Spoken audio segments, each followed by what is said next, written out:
What happens when a man with all the money in the world tries to humiliate a woman he thinks has nothing? In the heart of New York City, inside one of its most exclusive restaurants, a billionaire dripping with contempt decided to mock his waitress in a language he assumed she would never understand. He whispered his venom in French, a cruel joke meant for his companion's ears alone. But he made one catastrophic mistake. The waitress, a woman he saw as less than dust, did not just understand him. She froze, not from fear, but from recognition. And in that moment, she unleashed a secret that would shatter his pride and begin the dismantling of his entire empire. Some women lose everything and crumble. Some women lose everything and rebuild. Emma Blackwood did neither. She waited. She served. She remembered. And when the man who destroyed her family walked through her door speaking the language of her childhood, she knew the waiting was over. The air inside Le Ciel was not simply air. It was a carefully curated atmosphere, a physical manifestation of wealth so old it had forgotten its own origins. The restaurant perched on the 65th floor of a glass tower in Manhattan, offering a view of Central Park that was itself a declaration of supremacy. Only the city's elite could afford to look down on the world from such a height. The scent of money hung heavy in every corner, lemon oil from polished mahogany, aged leather from the banquettes, the faintest whisper of truffle oil wafting from the kitchen where chefs worked in pristine silence. Classical music drifted through speakers hidden in the ceiling. Vivaldi played so softly it seemed to emanate from the very walls. Crystal chandeliers caught the last rays of afternoon sun and scattered them across white tablecloths like diamonds. This was a place where every detail whispered the same message. You have arrived. You have conquered. You belong to the world of those who matter. Among the staff who moved like silent phantoms through this gilded cage, there was Emma Blackwood.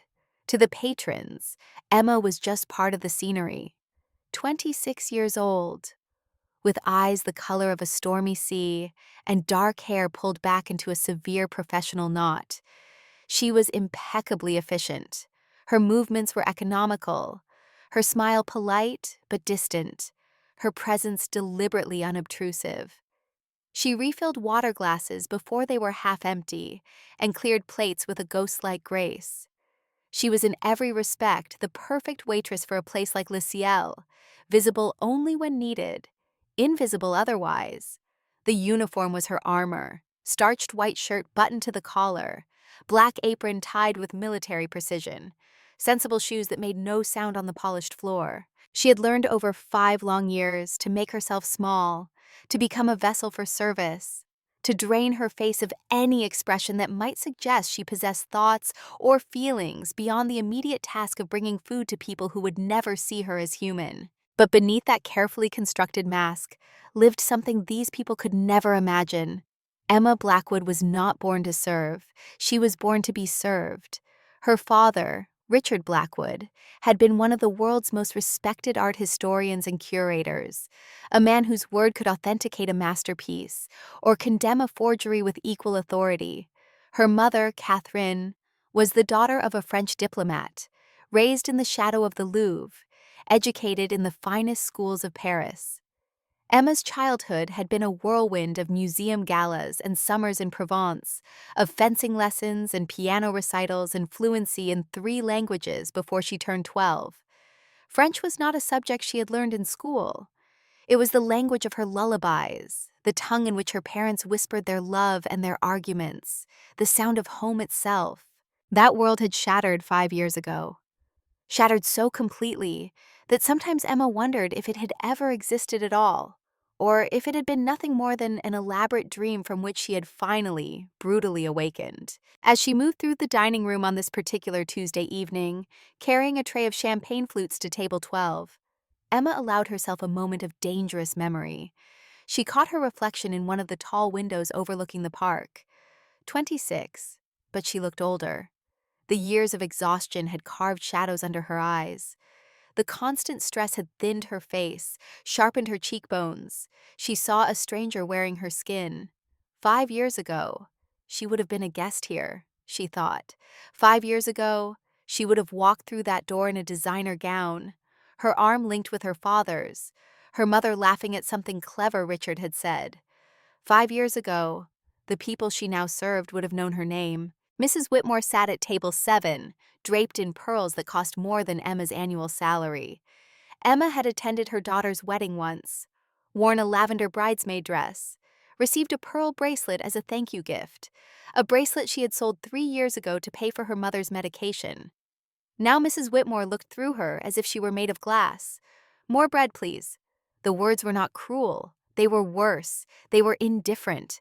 Emma was furniture, a lamp, a chair, a thing that existed to fulfill a function. Emma refilled the breadbasket without a word, her face a perfect mask of professional courtesy. Inside, in the place she kept locked away from the world, she acknowledged the small daily humiliation and filed it away with all the others. This was survival. This was what it meant to keep going when the entire world had decided you were worthless. In the kitchen, during a brief respite between courses, Maya Chen found her standing by the water station, staring at nothing. Maya was the only other waitress who had bothered to see past Emma's carefully constructed walls. Small and sharp-tongued, with a kind heart hidden beneath layers of cynical armor, Maya had worked at Le Ciel for 7 years. She knew every secret, every scandal, every petty drama that unfolded in the kitchen and dining room. "You okay?" Maya asked, refilling her water pitcher. "You look like you're about to cry or scream." Emma blinked, returning to the present. "I am fine." Maya studied her face with the practiced eye of someone who knew what fine really meant. "Sure you are. Just like I am fine when Henderson at table 4 snaps his fingers at me like I am his personal servant. Just like we are all fine in this palace of entitled nonsense." Despite herself, Emma felt the corner of her mouth twitch, almost a smile. "Patience is a weapon, Maya. You just have to know when to use it." Maya snorted. "Yeah, well, my patience is going to turn into a homicide charge if he snaps at me one more time." She paused, her expression softening. "Seriously, though, you have been different lately. More tense. Something wrong at home?" Home. The word conjured images of the cramped third-floor walk-up in Queens, her father in his wheelchair by the window, staring at the brick wall of the adjacent building, her mother counting pills with trembling hands, trying to make the prescription last another week because they could not afford the refill yet. Everything was wrong at home. Everything had been wrong for 5 years. "Everything is fine," Emma repeated. She held up a fork she had been polishing, inspecting it for smudges.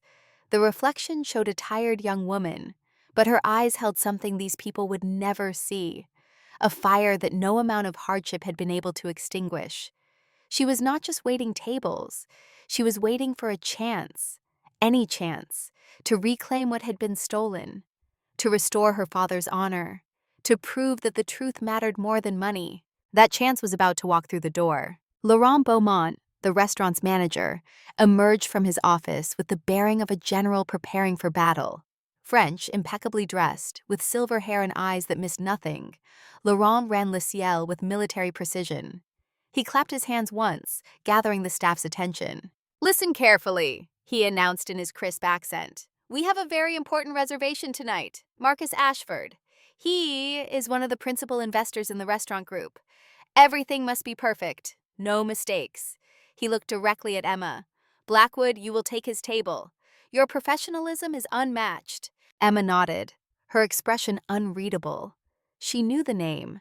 Everyone who read the Wall Street Journal or Forbes knew the name Marcus Ashford, a titan of finance who had built a multi-billion-dollar empire from nothing. Or so the story went. He was known for his aggressive takeovers, his lavish lifestyle, his notoriously short temper. He collected art and real estate and companies with the same casual veracity that other men collected stamps. He was the epitome of new money, desperate to cloak itself in the trappings of old-world sophistication.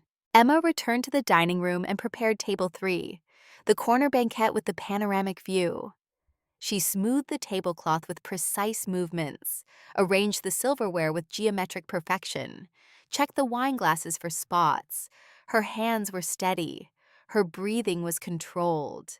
She had no idea that in less than 2 hours everything would change. When Marcus Ashford arrived, he was exactly as she had pictured. Tall, powerfully built, dressed in a Tom Ford suit that probably cost more than Emma earned in 3 months. A Patek Philippe watch gleamed on his wrist, screaming its own price tag to anyone within visual range. His hair was perfectly styled, not a strand out of place. His smile was a predatory slash of white teeth. On his arm was a woman who looked more like an accessory than a person. Stunningly beautiful, painfully thin, wearing a dress that cost more than Emma's annual rent. Her name, Emma would learn, was Isabel Monroe. "Sterling party of two," Ashford announced to the hostess, not with the tone of a guest arriving, but of a king entering his court. They were seated at table 3, Emma's section. She took a steadying breath and approached, her face arranged in the expression of pleasant neutrality she had perfected over 5 years of invisible servitude. "Good evening," she said, her voice calm and even. "My name is Emma, and I will be your server this evening. May I start you with some water?" Ashford did not even look at her. He was busy showing Isabel something on his phone, a text message that made her giggle. He simply waved a dismissive hand in Emma's direction. "Get us the 98 Petrus, and do not shake it." It was an order, not a request. Emma knew the wine, $12,000 a bottle. She had served it before to men just like Ashford.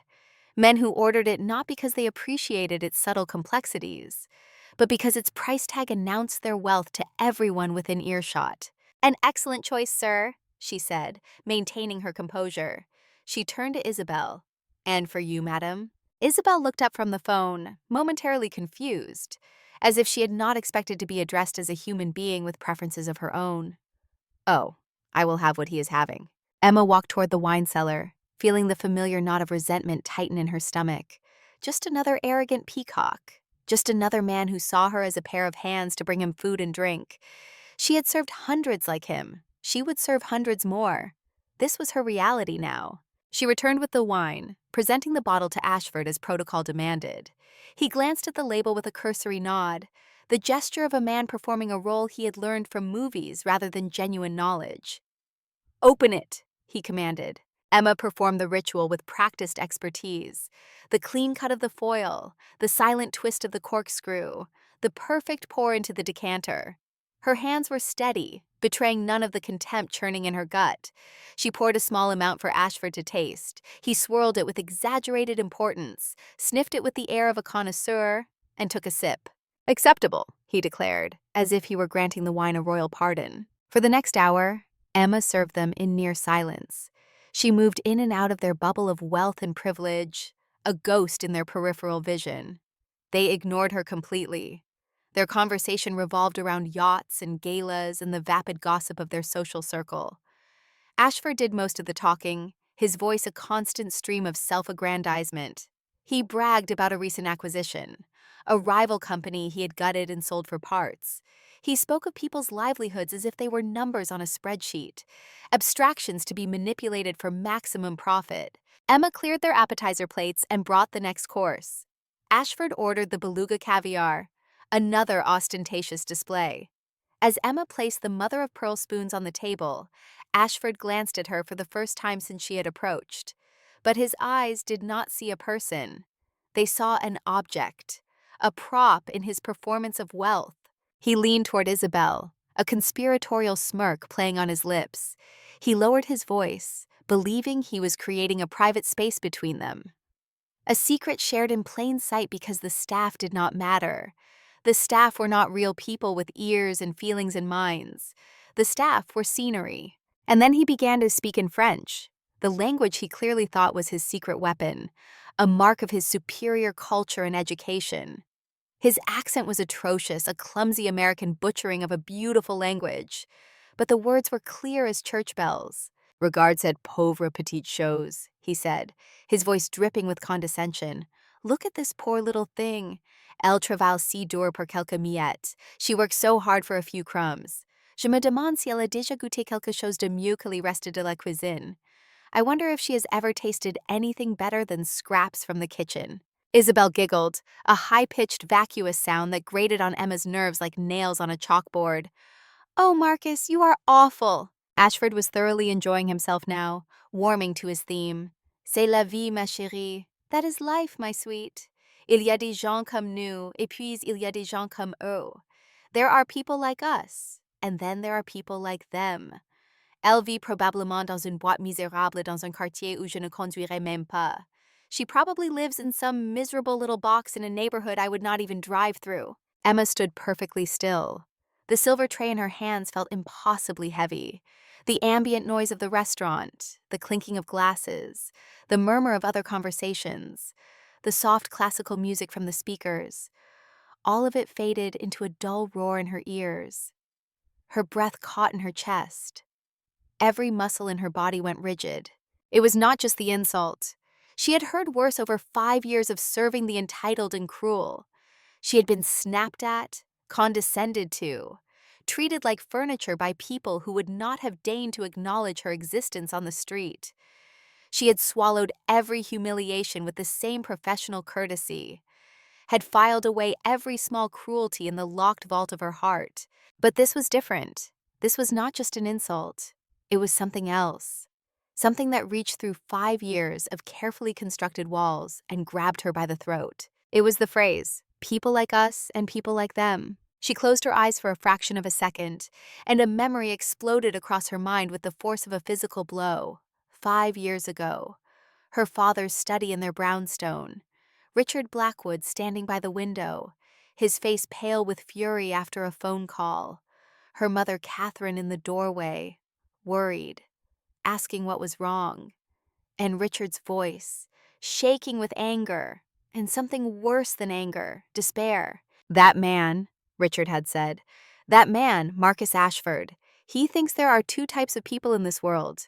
People like us, he said to me, and people like them. He believes he can buy and sell people like them for sport.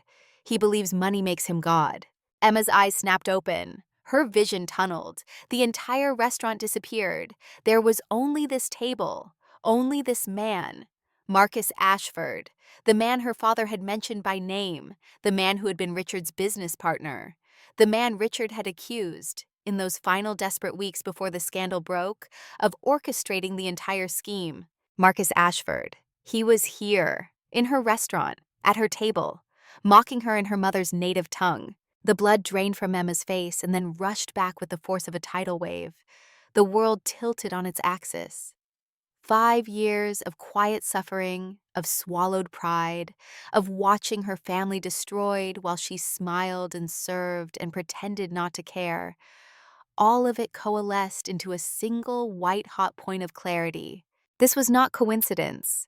This was not random chance. This was destiny. This was the universe handing her something she had not even known she was waiting for. A reckoning. Ashford, oblivious to the storm building 3 feet away, took another sip of his $12,000 wine. He looked up at Emma, expecting to see the blank, servile expression of a nobody. Instead, he saw her freeze. He saw the color shift in her face. He smirked, assuming his French had somehow registered as foreign and confusing to the simple waitress, making her malfunction like a broken appliance. He opened his mouth to make another cutting remark to Isabel. He never got the chance. Emma's posture straightened. Her shoulders went back. Her chin lifted. The subservient mask she had worn for 5 years dissolved like sugar in water, replaced by an expression of cold, aristocratic fury. The humble waitress vanished.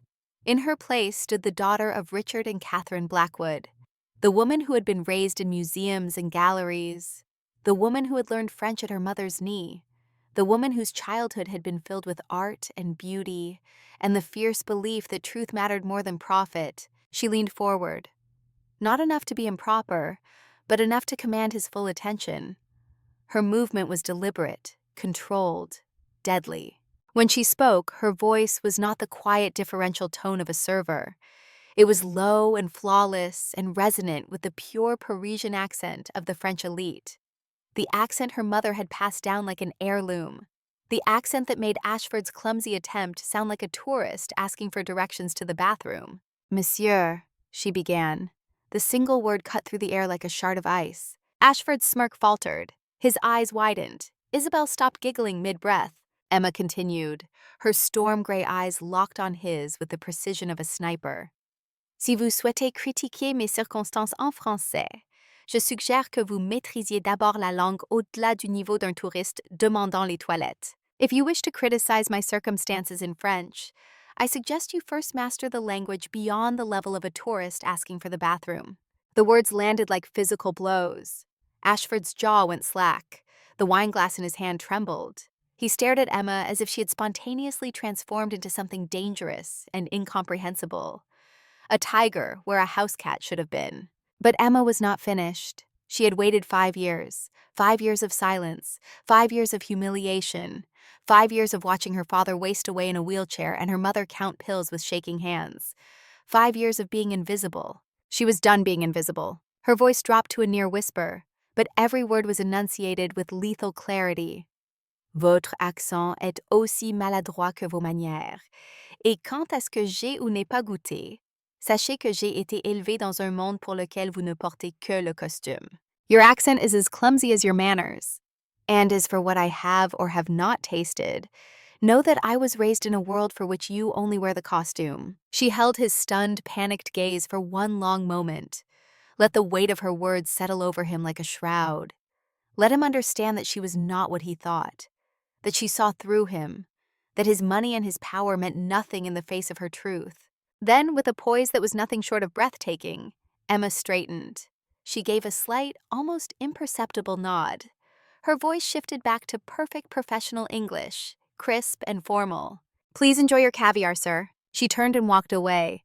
Her back was ramrod straight, her steps measured and precise. She did not look back. Behind her, Marcus Ashford sat in the ruins of his own arrogance, his face a ghastly shade of pale. Isabel stared at him, confusion written across her beautiful face. What did she say? What just happened? Ashford could not answer. He had been more than mocked. He had been exposed, seen, and in that moment of recognition, Emma had glimpsed something in his eyes that went beyond humiliation. She had seen fear, raw, primal fear, because he had not just been outsmarted by a waitress. He had been recognized by a ghost from a past he thought he had buried forever. The walk from table 3 to the sanctuary of the kitchen felt like traversing a vast distance. Emma's legs moved on autopilot. Her mind was a maelstrom of adrenaline and terror, and something that felt dangerously close to exhilaration. The carefully constructed dam she had built around her emotions was cracking. She could feel the pressure building behind it. She had to get out of the dining room before it broke entirely. She pushed through the swinging doors into the organized chaos of the kitchen. The clatter of pans, the hiss of the grill, the shouted orders of the chefs. It was like coming up for air after being held underwater. Her hands were trembling now, the adrenaline finally catching up with her actions. What had she done? What had she just done? Maya was at the service station inputting an order. She took one look at Emma's face and her eyes widened. Emma, what happened? You look like you have seen a ghost. Emma leaned against the cold stainless steel counter, trying to steady her breathing. Worse, she managed. I have seen a monster. Before Maya could respond, the kitchen door swung open with such force that it slammed against the rubber stopper. Laurent Beaumont stood in the doorway. His normally placid face was a thundercloud. His eyes scanned the kitchen and locked onto Emma with the precision of a heat-seeking missile. Blackwood, my office, now! The kitchen fell silent. A summons to Laurent's office in the middle of a shift meant one thing: termination. Maya shot Emma a panicked look, but Emma felt a strange calm settle over her. Getting fired was the least of her worries now. Everything had changed. The careful balance she had maintained for 5 years had just exploded. There was no going back. She followed Laurent through the kitchen and into his cramped windowless office. He closed the door behind them with a click that sounded like a gunshot in the small space.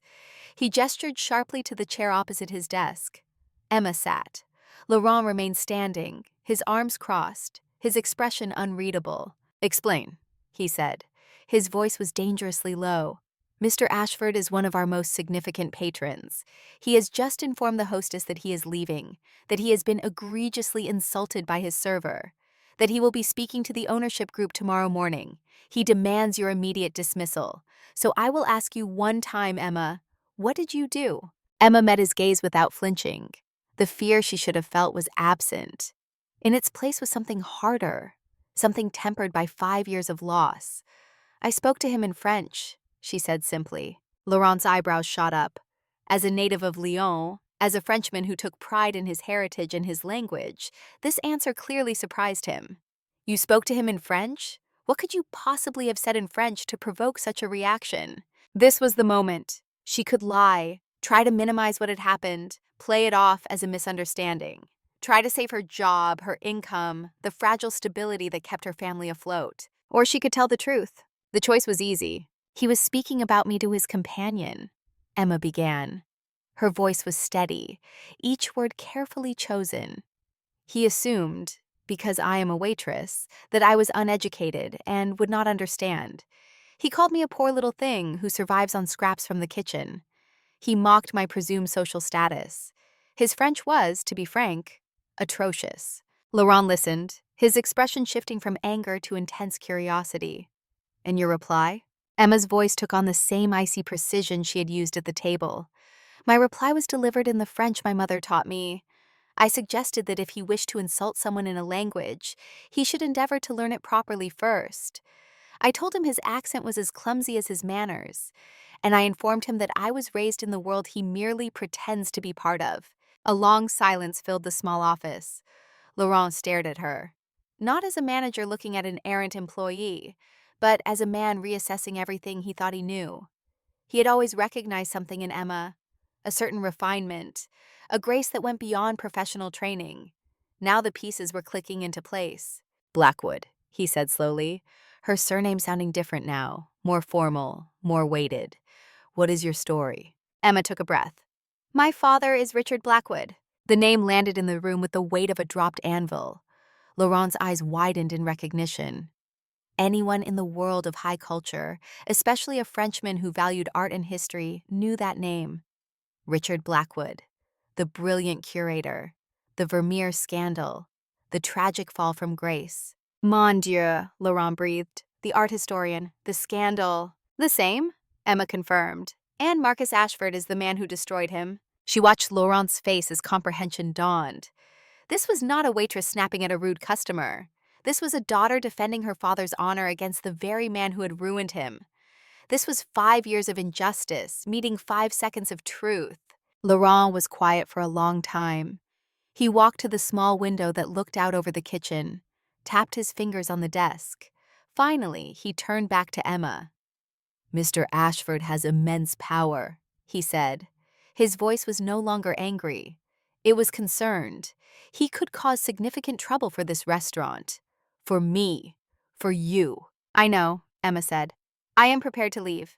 I understand the position I have put you in. Laurent shook his head slowly. No, Mademoiselle Blackwood, you do not understand. He stood and walked to the door, opened it slightly, and looked out at the bustling kitchen. Then he closed it again and turned back to her. For 5 years, I have run this establishment based on a single principle, excellence. Mr. Ashford, for all his money, is a vulgar man who appreciates only the price of things, not their value. He ordered a 1998 waitress and drank it like it was grape juice. Laurent let out a short, sharp sigh. You, Mademoiselle Blackwood, possess a quality that money cannot buy. Class, integrity, courage. He looked her straight in the eye. To hell with Marcus Ashford. Emma's breath caught. You are not fired, Laurent continued. Take the rest of the night off. Full pay. Go home. Be with your family. Emma was stunned into silence. She had expected dismissal, rage, the end of her only source of income. Instead, she had found solidarity from the most unexpected source. Monsieur, she managed, I do not know what to say. Say nothing, he replied with a dismissive wave, though a flicker of a smile touched his lips. He insulted you in my native tongue. Consider this a matter of national pride. He paused, his expression growing serious again. And Emma, be careful.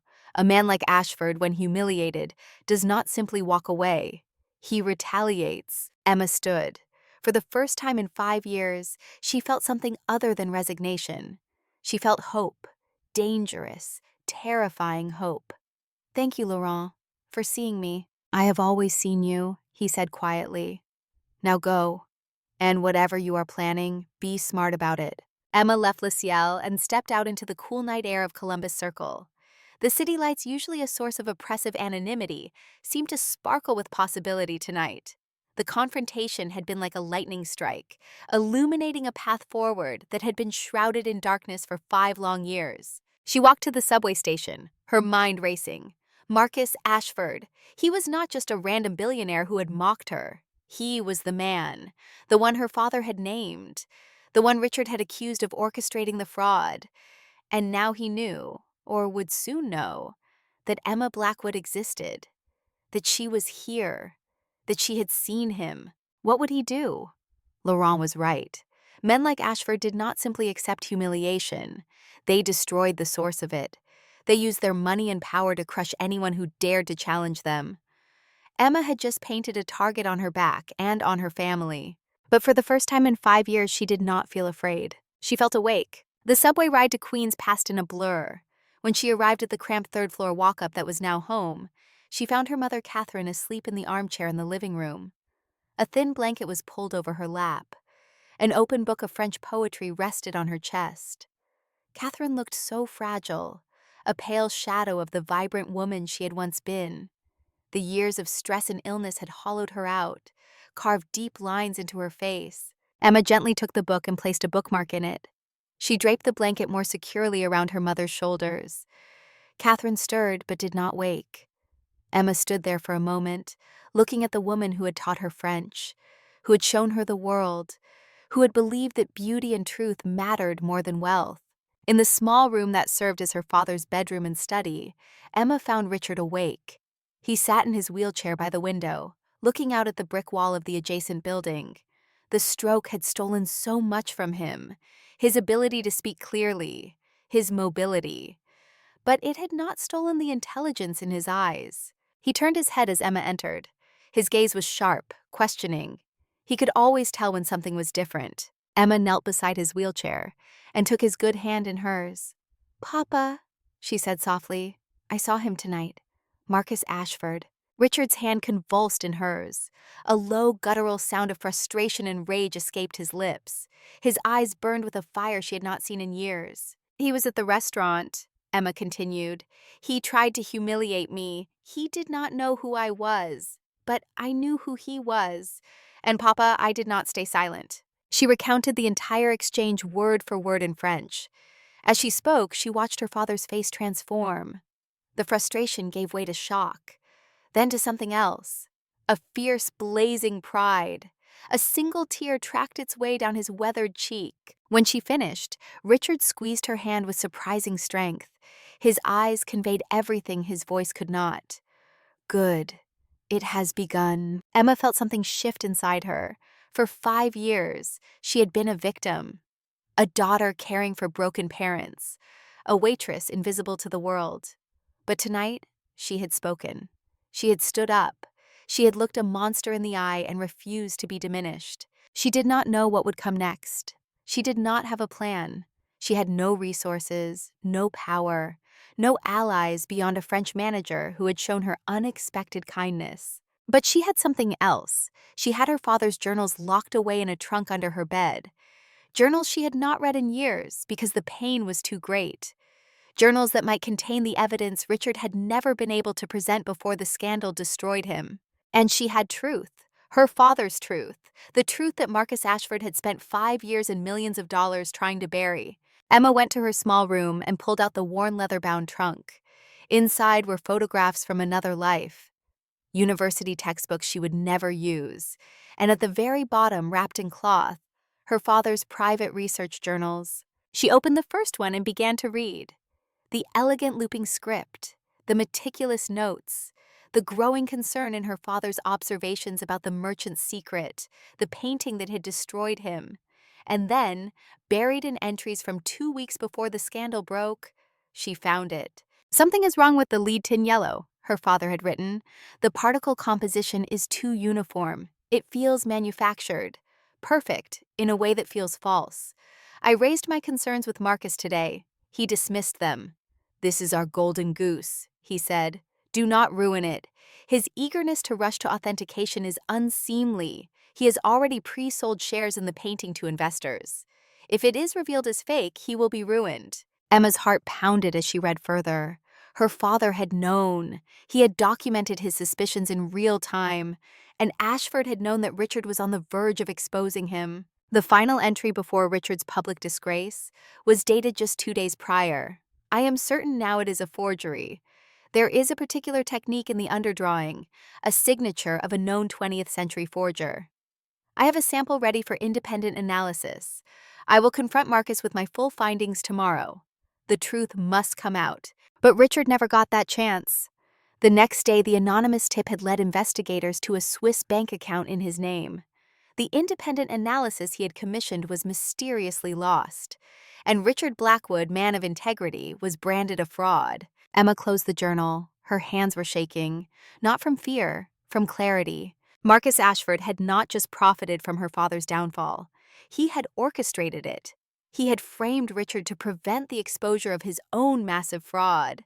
And now, 5 years later, Emma had the evidence.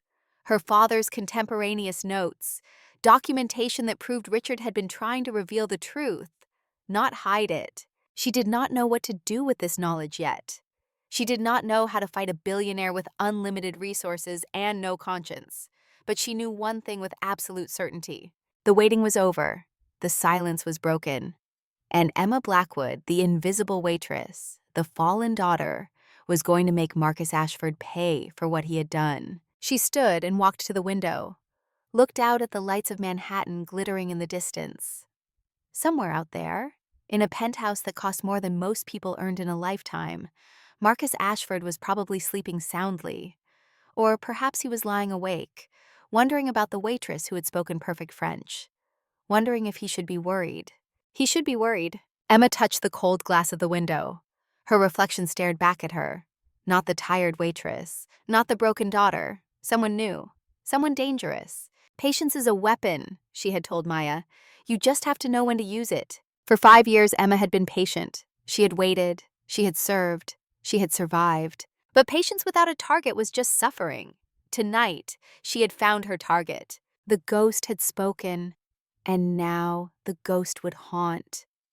Emma thought speaking up was the hardest thing she would ever do. She was wrong. The hardest thing would be convincing herself she deserved to fight back. For 5 years, she had learned to make herself small, to accept that the world had decided her family was worthless, that their suffering was deserved. Tonight, riding the subway back to Queens with her father's words echoing in her mind, she realized that believing herself powerless had been the greatest lie of all. The indefinite paid leave was a gilded cage, a temporary sanctuary bought by Laurent Beaumont's courage. But Emma knew it would not last.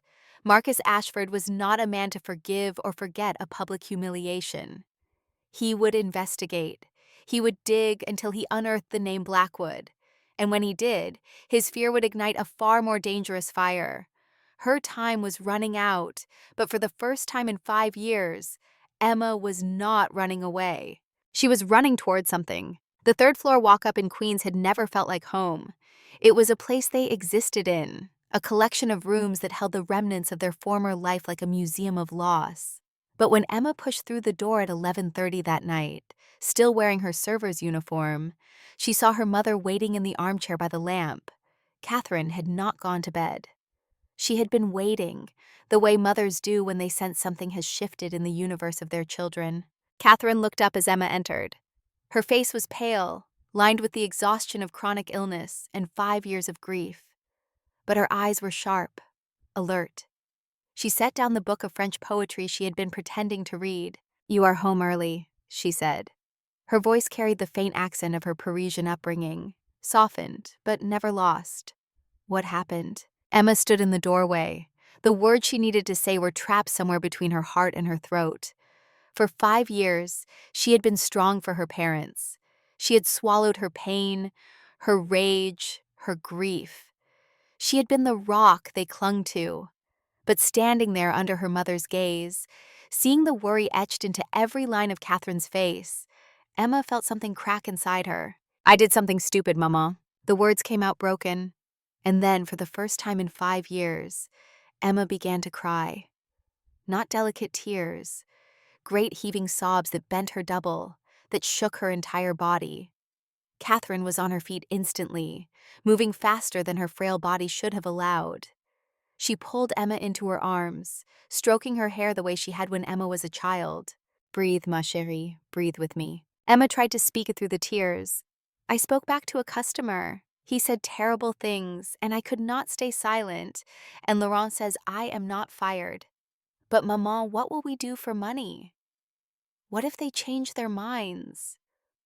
What if I made everything worse?" Catherine held her tighter. "Slow down. Start from the beginning." So Emma told her everything. She told her about Marcus Ashford walking into Le Ciel like he owned the world, about the French insults spoken with such casual cruelty, about the phrase that had unlocked a memory she had tried to bury, people like us and people like them, and finally, about her response. The perfect Parisian French that had frozen Ashford in his seat, the words that had stripped away his arrogance and left him exposed. Catherine listened without interrupting. When Emma finished, her mother was quiet for a long moment. Then, to Emma's shock, Catherine began to laugh. It started as a small sound, almost a hiccup. Then it grew, a real laugh. The first genuine laugh Emma had heard from her mother in years. "Maman." Catherine wiped tears from her eyes. But these were not tears of sadness. "Say it again. Tell me exactly what you said to him." Emma repeated the French words. "Your accent is as clumsy as your manners. And as for what I have or have not tasted, know that I was raised in a world for which you only wear the costume." Catherine's laughter rang through the small apartment. "Oh, ma chérie, do you know what you did tonight? I lost my temper. I risked our only income. I probably made everything worse." "No." Catherine took Emma's face in her hands. "You became yourself again. Not the waitress, not the fallen daughter. You became the woman I raised. Proud, strong, true." "But the money," Emma began. Catherine cut her off with a wave of her hand. "Money we will find. We have survived 5 years on nothing. We will survive this too. But dignity, Emma, dignity once lost, is so much harder to reclaim. Tonight you reclaimed it." She pulled Emma close again. "I am so proud of you." Emma felt something loosen in her chest, a knot she had not even known was there. Her mother's pride, her mother's laughter, were worth more than any paycheck. A sound came from the doorway. Both women turned to see Richard in his wheelchair. He had wheeled himself from his room, drawn by the sound of voices. His face was wet with tears, but his eyes burned with an intensity Emma recognized from her childhood. Before the stroke, before the scandal, when Richard Blackwood had been a force in the art world. Emma went to him and knelt beside the wheelchair. "Papa, I saw him tonight. Marcus Ashford." Richard's good hand gripped the armrest so hard his knuckles went white. A low sound emerged from his throat, caught somewhere between rage and anguish. The stroke had stolen so much of his ability to speak, leaving him trapped with thoughts and feelings he could not express. But Emma understood. She had always understood her father. "He tried to humiliate me, Papa. He spoke about me in French, thinking I would not understand, thinking I was just another ignorant servant. But I heard every word, and I answered him." She recounted the exchange again, this time in French for her father's benefit. As she spoke, she watched Richard's face transform. The helpless anger gave way to something else. Pride, fierce, blazing pride. More tears streamed down his weathered cheeks, but he was smiling. Actually smiling. When Emma finished, Richard struggled to form words. His mouth worked, his throat strained. Finally, he managed 2 syllables that meant everything. "Proud." Emma took his hand and pressed it to her cheek. The 3 of them stayed like that for a long moment. A family that had been broken by lies, holding each other in the truth. Later, after Catherine had helped Richard back to bed, Emma sat alone in her small room. The leather trunk was still open on the floor where she had left it before going to work that morning. She had been afraid to look inside for so long, afraid of the memories, afraid of the pain. But tonight, something had changed. Tonight, she was not afraid. She pulled out the journals one by one. Her father's elegant handwriting filled page after page. Observations about paintings, notes on authentication techniques, sketches of brushwork and pigment composition. This was Richard Blackwood's life's work, preserved in bound notebooks that smelled of old paper and ink. Emma opened the journal dated 5 years ago, the year of the scandal. She skipped past the early entries, the ones filled with excitement about the merchant's secret. She found what she was looking for in the entries from 2 weeks before Richard's world collapsed. Her father's handwriting changed in these pages. The elegant loops became sharper, more agitated. The pressure of the pen increased, digging into the paper. "Something is wrong," he had written. "I have examined this painting a dozen times. The composition is masterful. The technique is extraordinary. But something feels wrong. The lead tin yellow pigment. The particle distribution is too perfect. Nature is never this uniform. Human hands in the 17th century could not achieve this level of consistency." Emma read on, her heart pounding. "I raised my concerns with Marcus today. He dismissed them immediately. You are being paranoid, Richard. This is the discovery of a lifetime. Do not ruin it with academic fussiness. But it is not fussiness. It is expertise. It is knowing the difference between genius and imitation." The next entry was more alarming. "Marcus has already pre-sold shares in the painting to a consortium of investors. He showed me the contracts. Millions of dollars have changed hands based on the promise of authenticity. If I am right, if this painting is revealed as a forgery, those investors will lose everything, and Marcus will be exposed as either a fool or a fraud." Emma felt cold. Her father had documented everything: the timeline, the financial stakes, Ashford's desperation to authenticate the painting regardless of the evidence. The final entry before the scandal was dated just 2 days prior. It was brief but devastating. "I am certain now. The underdrawing contains a signature, a stylistic technique that is unique to a known 20th century forger who studied under Han van Meegeren. I have photographed it using infrared imaging. The evidence is irrefutable.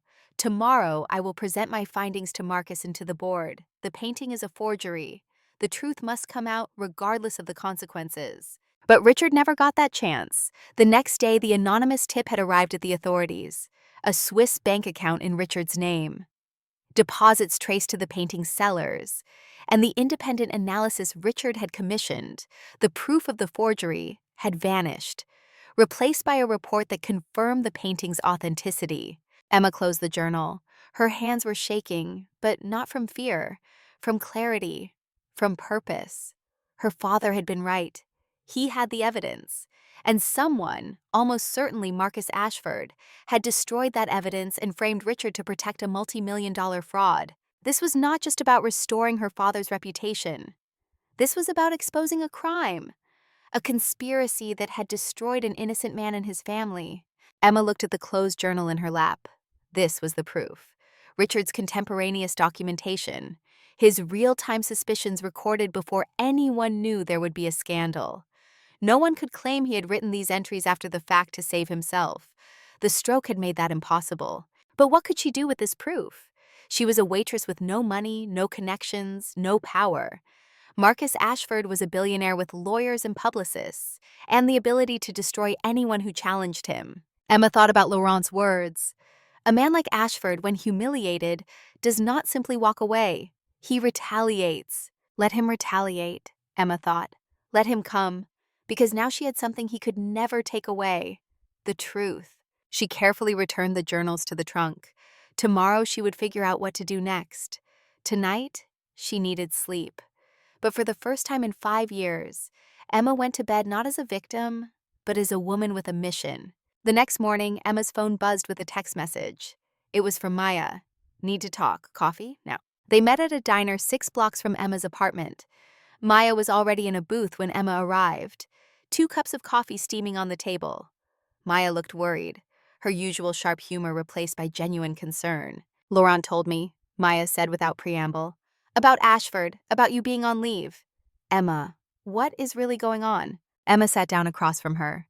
She had spent 5 years keeping secrets, building walls, pretending to be someone she was not. But looking at Maya's face, at the real worry there, she realized she was tired of carrying everything alone. So she told her. Everything. The whole story. Richard Blackwood's career, the scandal, the family's fall, the cramped apartment in Queens, and her father in a wheelchair, and her mother counting pills. 5 years of invisible servitude, while the people who had once been her peers looked through her like she was made of glass. And finally, Marcus Ashford, the man her father had named, the man who had walked into Le Ciel and mocked her in French. Maya listened without interrupting. When Emma finished, there were tears in Maya's eyes. "Why did you not tell me before?" Maya asked. Emma looked down at her coffee. "I was ashamed." "Ashamed?" Maya's voice was sharp. "Your father was framed. You did nothing wrong." "I know that. Intellectually, I know that. But shame is not rational, Maya. For 5 years, I have served people who were my parents' friends. People who abandoned us the moment the scandal broke. And I smiled and pretended to be no one. Pretended it did not hurt." She met Maya's eyes. "I was ashamed that I let them make me feel like I was nothing." Maya reached across the table and gripped Emma's hand. "You are not nothing. You are the strongest person I know. You have been carrying this alone for 5 years?" Emma nodded. Maya sat back, shaking her head. "That ends now. Whatever you are planning, I am in. I do not even have a plan yet. Then we will figure one out." Maya's expression was fierce. "But first, you need to eat. You look like hell." Despite everything, Emma smiled. It was a small moment. 2 women in a diner, drinking bad coffee and talking about impossible plans. But it mattered. For 5 years, Emma had fought alone. Now she had an ally. It was not much, but it was something. They spent the next hour talking through possibilities. Maya had no experience with art fraud or billionaire takedowns, but she had common sense and loyalty.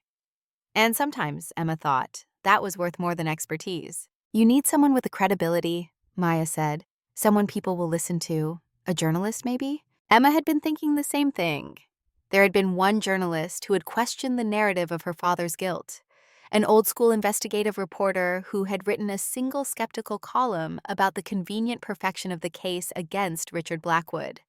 She remembered the name, Victor Hayes. Finding him proved more difficult than Emma expected. Victor Hayes had been forced into retirement from the New York Ledger years ago.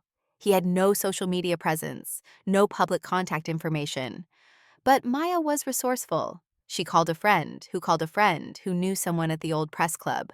By late afternoon, they had an address. The Final Word, a used bookstore in the East Village. Emma went alone. The store was exactly what she had imagined. Narrow and cramped, with towers of books stacked precariously on every available surface. The smell of old paper and dust was overwhelming. A small bell announced her entrance. "We close in 5 minutes," a voice called from somewhere in the back. Emma navigated through the maze of shelves and found an old man behind a cluttered counter. He was reading a newspaper through thick glasses, his clothes rumpled, his gray hair thinning. But his eyes, when he looked up, were sharp, cynical, the eyes of someone who had seen too much of human nature and been disappointed every time. "Mr. Hayes," Emma said. "My name is Emma Blackwood. My father was Richard Blackwood." The newspaper lowered slowly. Victor Hayes studied her face with an intensity that made Emma feel like she was being X-rayed. "I remember the name," he said finally. "The story is old and cold. What do you want?" Emma stepped forward and placed her father's journal on the counter between them. "I want to reignite it. This is my father's private journal from right before the scandal. It proves he knew the painting was a fake. It proves Marcus Ashford had a multi-million-dollar motive to silence him and frame him." Victor Hayes looked at the journal, then at Emma, then back at the journal. His hand reached out and opened it with the reverence of a man who understood the value of evidence. He read in silence for several minutes. Emma waited. She had learned patience. Finally, Victor looked up. "A diary can be dismissed," he said, testing her. "Ashford will claim your father wrote this after the fact to save himself." Emma was ready for this. "He had a stroke 5 years ago, Mr. Hayes. He has not been able to write his own name since. The entries are dated. They are his real-time thoughts. And more importantly, he mentions a specific piece of evidence, a forger's signature hidden in the underdrawing of the painting." Victor leaned back in his chair. For the first time, Emma saw something other than cynicism in his eyes. Interest. The predatory interest of a reporter smelling blood. "Okay, kid," he said. "You have my undivided attention. But to nail a man like Ashford, we need more than a book. We need a public stage. And we need a cannonball of irrefutable proof to fire from it. Emma felt her heart race. I have the stage. In 2 weeks, Ashford is hosting his annual Patrons Heart Gala. It is his biggest night of self-promotion. The auction centerpiece is a charcoal sketch, a supposed study for the merchant's secret. Victor let out a low whistle, the sheer unmitigated gall. He is not just polishing his trophy, he is selling tickets to see it. He paused, his expression hardening. But what is the cannonball? The signature you mentioned is on the actual painting, which hangs in his penthouse. We need to see it. We need forensic quality images. The challenge seemed insurmountable. Emma's shoulders sagged. I do not know how to get access to his penthouse. Victor smiled. It was not a kind smile. It was the smile of a chess player who had just seen a winning move. His ego may be his undoing. Ashford is desperate for legitimacy, so desperate he just hired a new private curator to catalog his collection. A brilliant but hopelessly naive academic named Daniel Hayes. Emma stared. Hayes? Victor grimaced. My nephew. Thinks his Uncle Victor is a journalistic troglodyte who sold out years ago. But he is family, and he is about to unwittingly help us commit a beautiful act of sabotage. Emma felt something shift inside her, hope mixed with fear. This was real. This was actually happening. You would use your nephew? I would use anyone to take down a man like Ashford, Victor said bluntly. But do not worry about Daniel's conscience. He is working for a fraud and does not know it yet. When he finds out, he will be the one who decides what to do with that knowledge. He looked at Emma intently. The question is, are you prepared for what comes next? Emma thought about her father in his wheelchair, her mother counting pills, 5 years of silent suffering. Yes, she said. I am prepared. Victor nodded slowly. Then here is the plan. You become someone else, a specialist in art documentation. I arrange an introduction through Daniel. You get access to the penthouse, you photograph the signature. We get it analyzed by an expert. And then, at Ashford's precious gala, we blow up his entire world. It sounded impossible. It sounded dangerous. It sounded like the only chance Emma would ever get. I am in, she said. Victor extended his hand. They shook. Welcome to the fight, kid. He paused. One more thing. This has to be your decision, made with full knowledge of the risks. Ashford will come after you. Legally, professionally, personally. He will use every weapon in his arsenal. Are you truly ready for that? Emma thought about her father's journal, about the truth waiting to be uncovered, about 5 years of injustice. I have been ready for 5 years, she said. I just did not know it until now. That evening, Emma sat at the small kitchen table with her mother. Catherine was heating soup on the stove, moving slowly but with purpose. Emma had asked her to sit down. She had something to tell her. Catherine set 2 bowls on the table and lowered herself into a chair. Her expression was calm, but Emma could see the worry in her eyes. What is it, ma chérie? Emma took a breath. I found a journalist, Victor Hayes. He wrote about Papa's case years ago. He was one of the few who questioned the narrative. She paused. He wants to help me expose Ashford. Catherine's spoon stopped halfway to her mouth. Expose him how? Emma explained the plan. Victor's nephew, the fake identity, infiltrating the penthouse, photographing the evidence, the gala confrontation. As she spoke, she watched her mother's face go pale. When Emma finished, Catherine was quiet for a long time. Then she said, This is dangerous. I know. What if he comes after you? What if he destroys you the way he destroyed your father? Emma met her mother's eyes. Then I will have tried, Mama. I will have fought. Is that not better than living the rest of my life knowing I could have done something and chose silence instead? Catherine looked down at her soup. When I was young, she said quietly, my mother told me something. Some battles you fight with words, some with silence, and some with everything you have. She looked up at Emma. This is the third kind, is it not? Yes, Emma said simply. Catherine was silent again. Then she stood and left the kitchen. Emma heard her moving around in her bedroom. When Catherine returned, she was holding a small velvet box. She opened it to reveal a pair of pearl earrings. Simple, elegant, timeless. These were my mother's, Catherine said. She wore them the day she testified against collaborators during the war, the day she chose truth over safety. She placed the box in Emma's hands. I want you to have them. Wear them when you face Ashford. Carry our strength with you." Emma's vision blurred with tears. "Mama, I cannot take these." Catherine closed Emma's fingers around the box. "Yes, you can, because you are going to succeed. You are going to restore your father's name, and when you do, you will be carrying 3 generations of Blackwood women with you." Later, Emma sat with her father in his room. Richard was in bed, propped up by pillows. Emma told him everything: the plan, the risks, the possibility of failure. Richard listened. When Emma finished, he reached for her hand. His grip was weak, but his intention was strong. He pulled her close. With enormous effort, he formed words. "Do it." 2 words, but they contained everything: permission, blessing, faith. Emma kissed his forehead.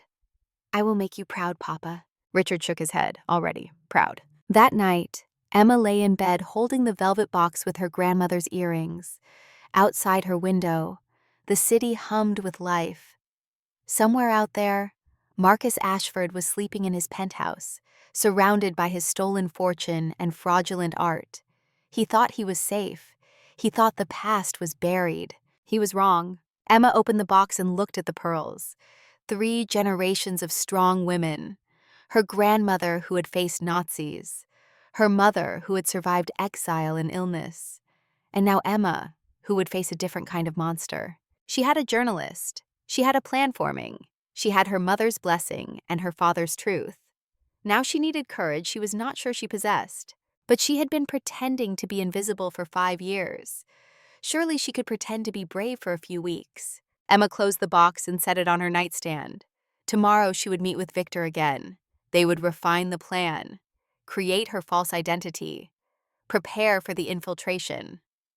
But tonight, she allowed herself to feel something she had not felt in 5 years. Hope. Dangerous, terrifying hope. The kind of hope that demanded action. The kind of hope that refused to accept defeat. Emma Blackwood, the waitress who had been invisible for so long, was about to become someone else entirely. Someone who could walk into the lion's den and steal the secret that would bring him down.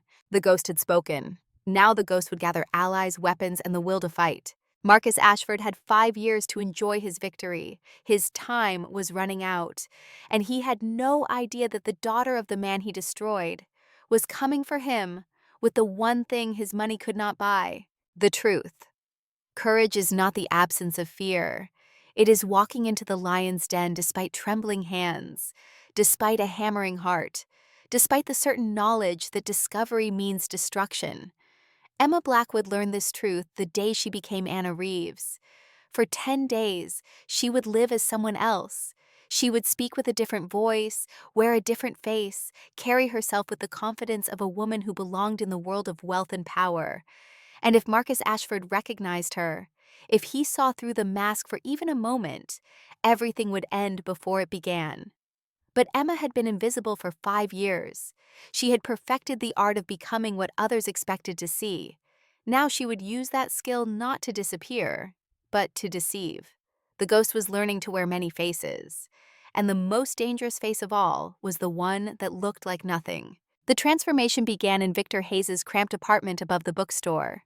He had cleared the small living room of its usual clutter of newspapers and books. In its place was a makeshift studio, a camera on a tripod, professional lighting, a backdrop of neutral gray. Victor stood behind the camera, squinting through the viewfinder like a director preparing to shoot a film. "We need photos for your portfolio," he explained. "Anna Reeves is an established art documentarian. She has worked with museums in Vienna, Paris, Florence. She has credentials that will pass scrutiny, but credentials mean nothing without a face to attach to them." Emma sat in the chair he indicated. She was wearing clothes that Maya had helped her select. A simple black turtleneck, minimal jewelry. Her hair pulled back in a loose bun, professional but not severe, thick-rimmed glasses that she did not need but that changed the shape of her face. Without makeup, without the polished veneer of her former life, she looked academic, serious, forgettable. Victor took a series of photographs. He worked quickly, professionally.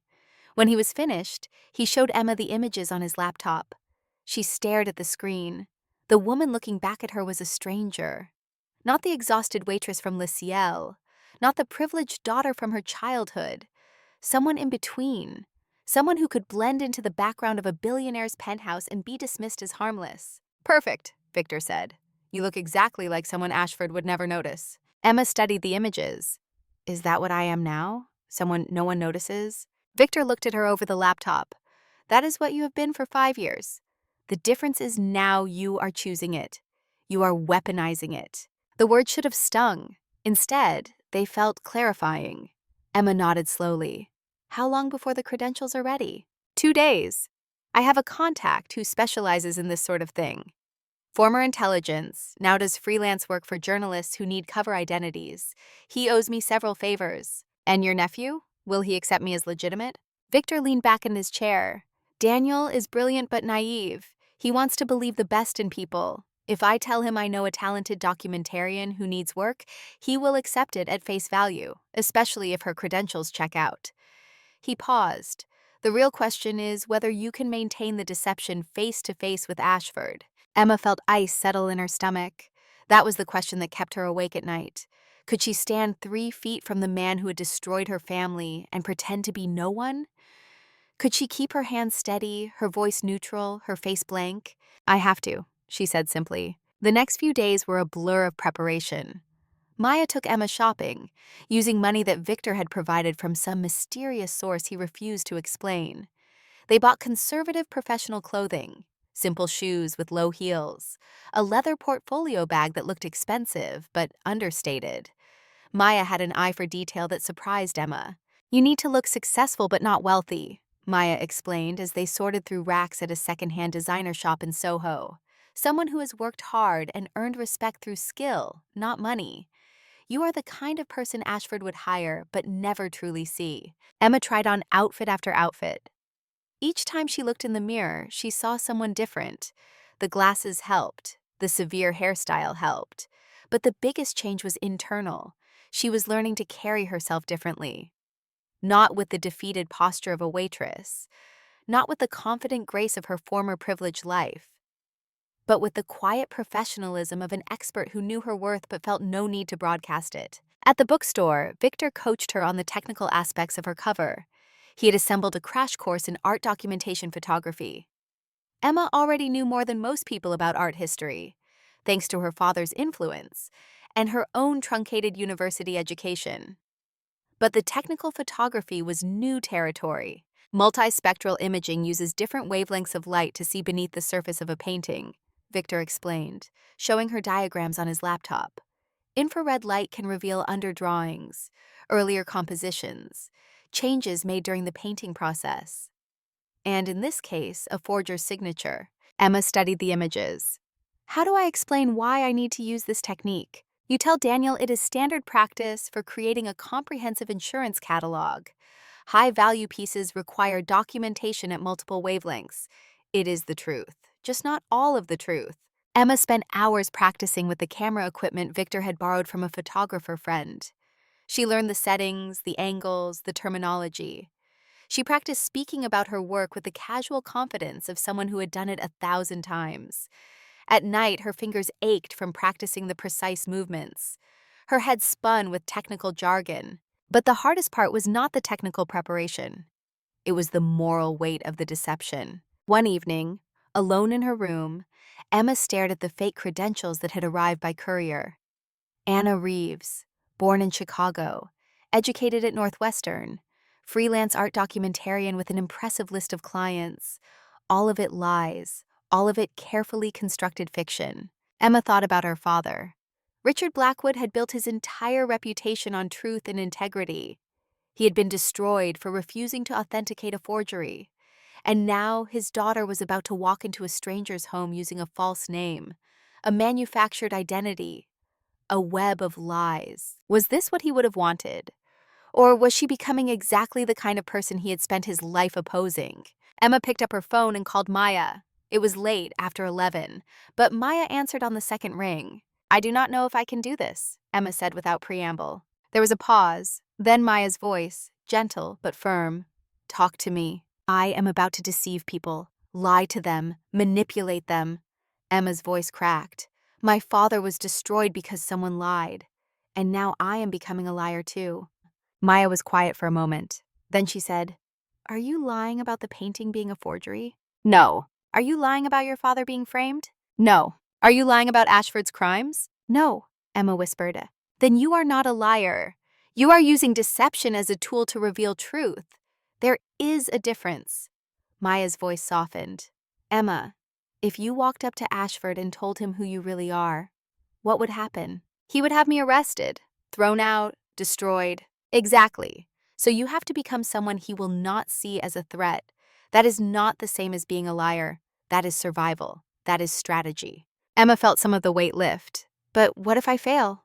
What if he recognizes me?" "Then you fail with dignity," Maya said. "Better to try and fail than to never try at all." Emma ended the call feeling marginally better. But that night, she barely slept. Tomorrow, she would meet with Victor to finalize the plan.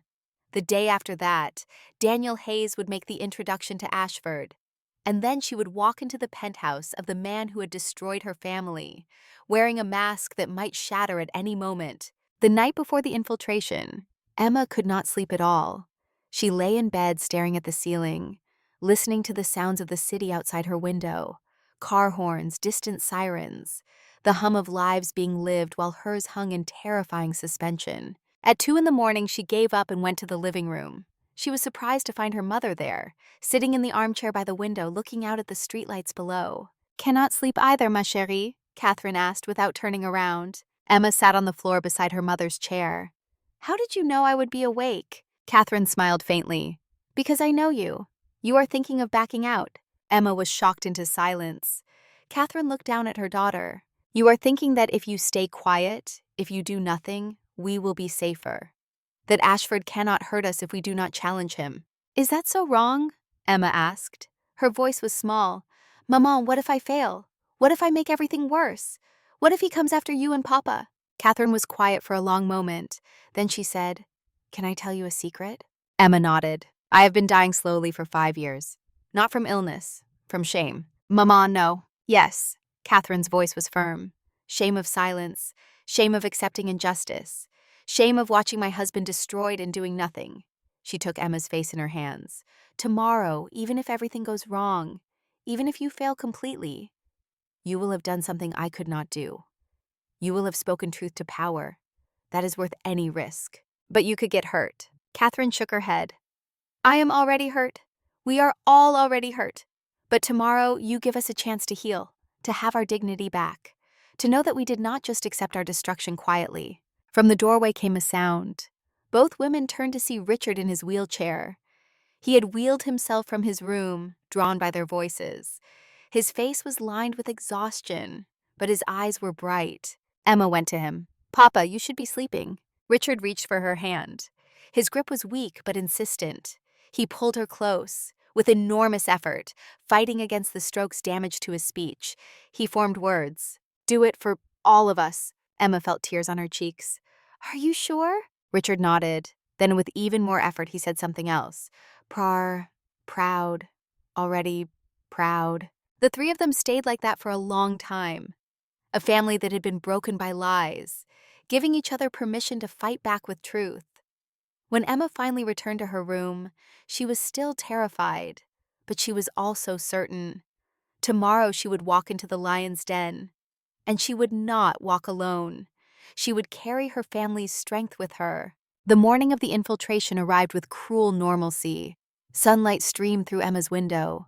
Birds sang outside. The world continued turning as if nothing extraordinary was about to happen. Emma stood in front of her bathroom mirror, transforming herself into Anna Reeves for the first time in earnest. The glasses went on first, then the minimal makeup, hair pulled into a professional bun, conservative gray suit that Maya had selected, simple earrings, no jewelry that would draw attention. She stared at her reflection. The woman looking back was a stranger, professional, competent, invisible. Perfect! Maya arrived at 9 to drive Emma into Manhattan. Victor had offered his car, but Emma had asked for Maya instead. She needed a friend, not a handler. They drove in silence for most of the trip. As they approached Billionaire's Row, the gleaming towers of wealth rising against the sky, Maya finally spoke. "You do not have to do this." Emma looked at her friend. "Yes, I do." Maya pulled the car to the curb 3 blocks from Ashford's building. She turned to Emma. Then do it knowing you have people who believe in you. Do it knowing that whatever happens, you are not alone. Emma felt tears threaten, but forced them back. Anna Reeves would not cry. Anna Reeves was professional, controlled, unflappable. Thank you, Maya, for everything. Go get him, Maya said. Emma walked the 3 blocks to Ashford's building with her camera equipment bag over her shoulder. Each step felt surreal. She was about to enter the home of her enemy, about to stand in the presence of the man who had destroyed everything she loved, about to pretend she was no one. The doorman checked her name against a list. Ms. Reeves for Mr. Hayes, penthouse level. The elevator was all mirrors and chrome. Emma watched her reflection multiply into infinity as the car rose higher and higher. 60 floors, 61, 62. Her heart was hammering so hard she was certain it must be visible through her suit jacket. She forced herself to breathe slowly, evenly. Anna Reeves was calm. Anna Reeves did this every day. The elevator chimed. The doors opened directly into Ashford's penthouse. Emma stepped out and nearly forgot to breathe. The space was vast, minimalist, more gallery than home. White walls stretched in every direction. Floor-to-ceiling windows offered a panoramic view of Manhattan that made Emma feel like she was floating above the city. And on those walls hung masterpieces: Rothko, Bacon, Pollock, art worth tens of millions of dollars, displayed like trophies. And there, dominating the central living space, was the merchant's secret, the painting that had destroyed her father. Seeing it in person sent a jolt through Emma's system. It was beautiful, exquisitely rendered. The young woman at the merchant's table was painted with such skill, such apparent mastery, that Emma could understand how even experts might be fooled. But her father had not been fooled. Her father had seen the truth. Ms. Reeves? Emma turned to see a young man approaching. He was perhaps 28, swimming in an expensive but ill-fitting tweed jacket. Nervous energy radiated from him like heat. This was Daniel Hayes, Victor's nephew, the unwitting accomplice. Mr. Hayes, Emma said, extending her hand. Her voice was steady, professional. Thank you for this opportunity. Daniel shook her hand, with the slightly too firm grip of someone trying to project confidence he did not feel. Please, call me Daniel. My uncle spoke very highly of your work. I have reviewed your portfolio. Very impressive. Emma felt a twinge of guilt. This young man had done nothing wrong except be naive enough to work for a monster. But she pushed the feeling aside. There would be time for guilt later. Right now, she had a job to do. I appreciate the opportunity, Emma said. Cataloging a collection of this caliber is a privilege. Daniel beamed. Let me show you around. Mr. Ashford will join us shortly. He likes to personally approve all documentation work. The word sent ice through Emma's veins. Marcus Ashford. He was here, in this apartment, and in moments, she would be face to face with him. Daniel began walking her through the collection, explaining the provenance of each piece with the enthusiasm of someone who genuinely loved art. Emma made appropriate noises of appreciation, while her mind raced. Where was Ashford? When would he appear? Would he recognize her? And then, as if summoned by her fear, he emerged from a hallway. Marcus Ashford, dressed in an absurdly expensive cashmere tracksuit, on his phone, barely acknowledging their presence. He radiated the casual arrogance of a man who had never been told no in his life. Daniel straightened nervously. Mr. Ashford, this is Anna Reeves, the photographic documentarian I hired. Her work is first rate. References from the Vienna Museum, the Louvre Documentation Project. Ashford's eyes swept over Emma. This was the moment when everything could end. Emma kept her face neutral, her posture professional. Inside, every cell in her body was screaming. He was looking right at her face, the face he had seen at Le Ciel just days ago, the face of the waitress who had humiliated him in perfect French. Time stretched. Emma could hear her own heartbeat, could feel sweat gathering at the small of her back. Did he see her? Did he recognize her? Fine, Ashford grunted. He turned back to his phone. Daniel, supervise. Make sure she does not touch anything. And just like that, he dismissed her, turned away, returned to his phone call about stock prices and acquisition targets. Emma stood perfectly still, afraid that any movement might draw his attention again.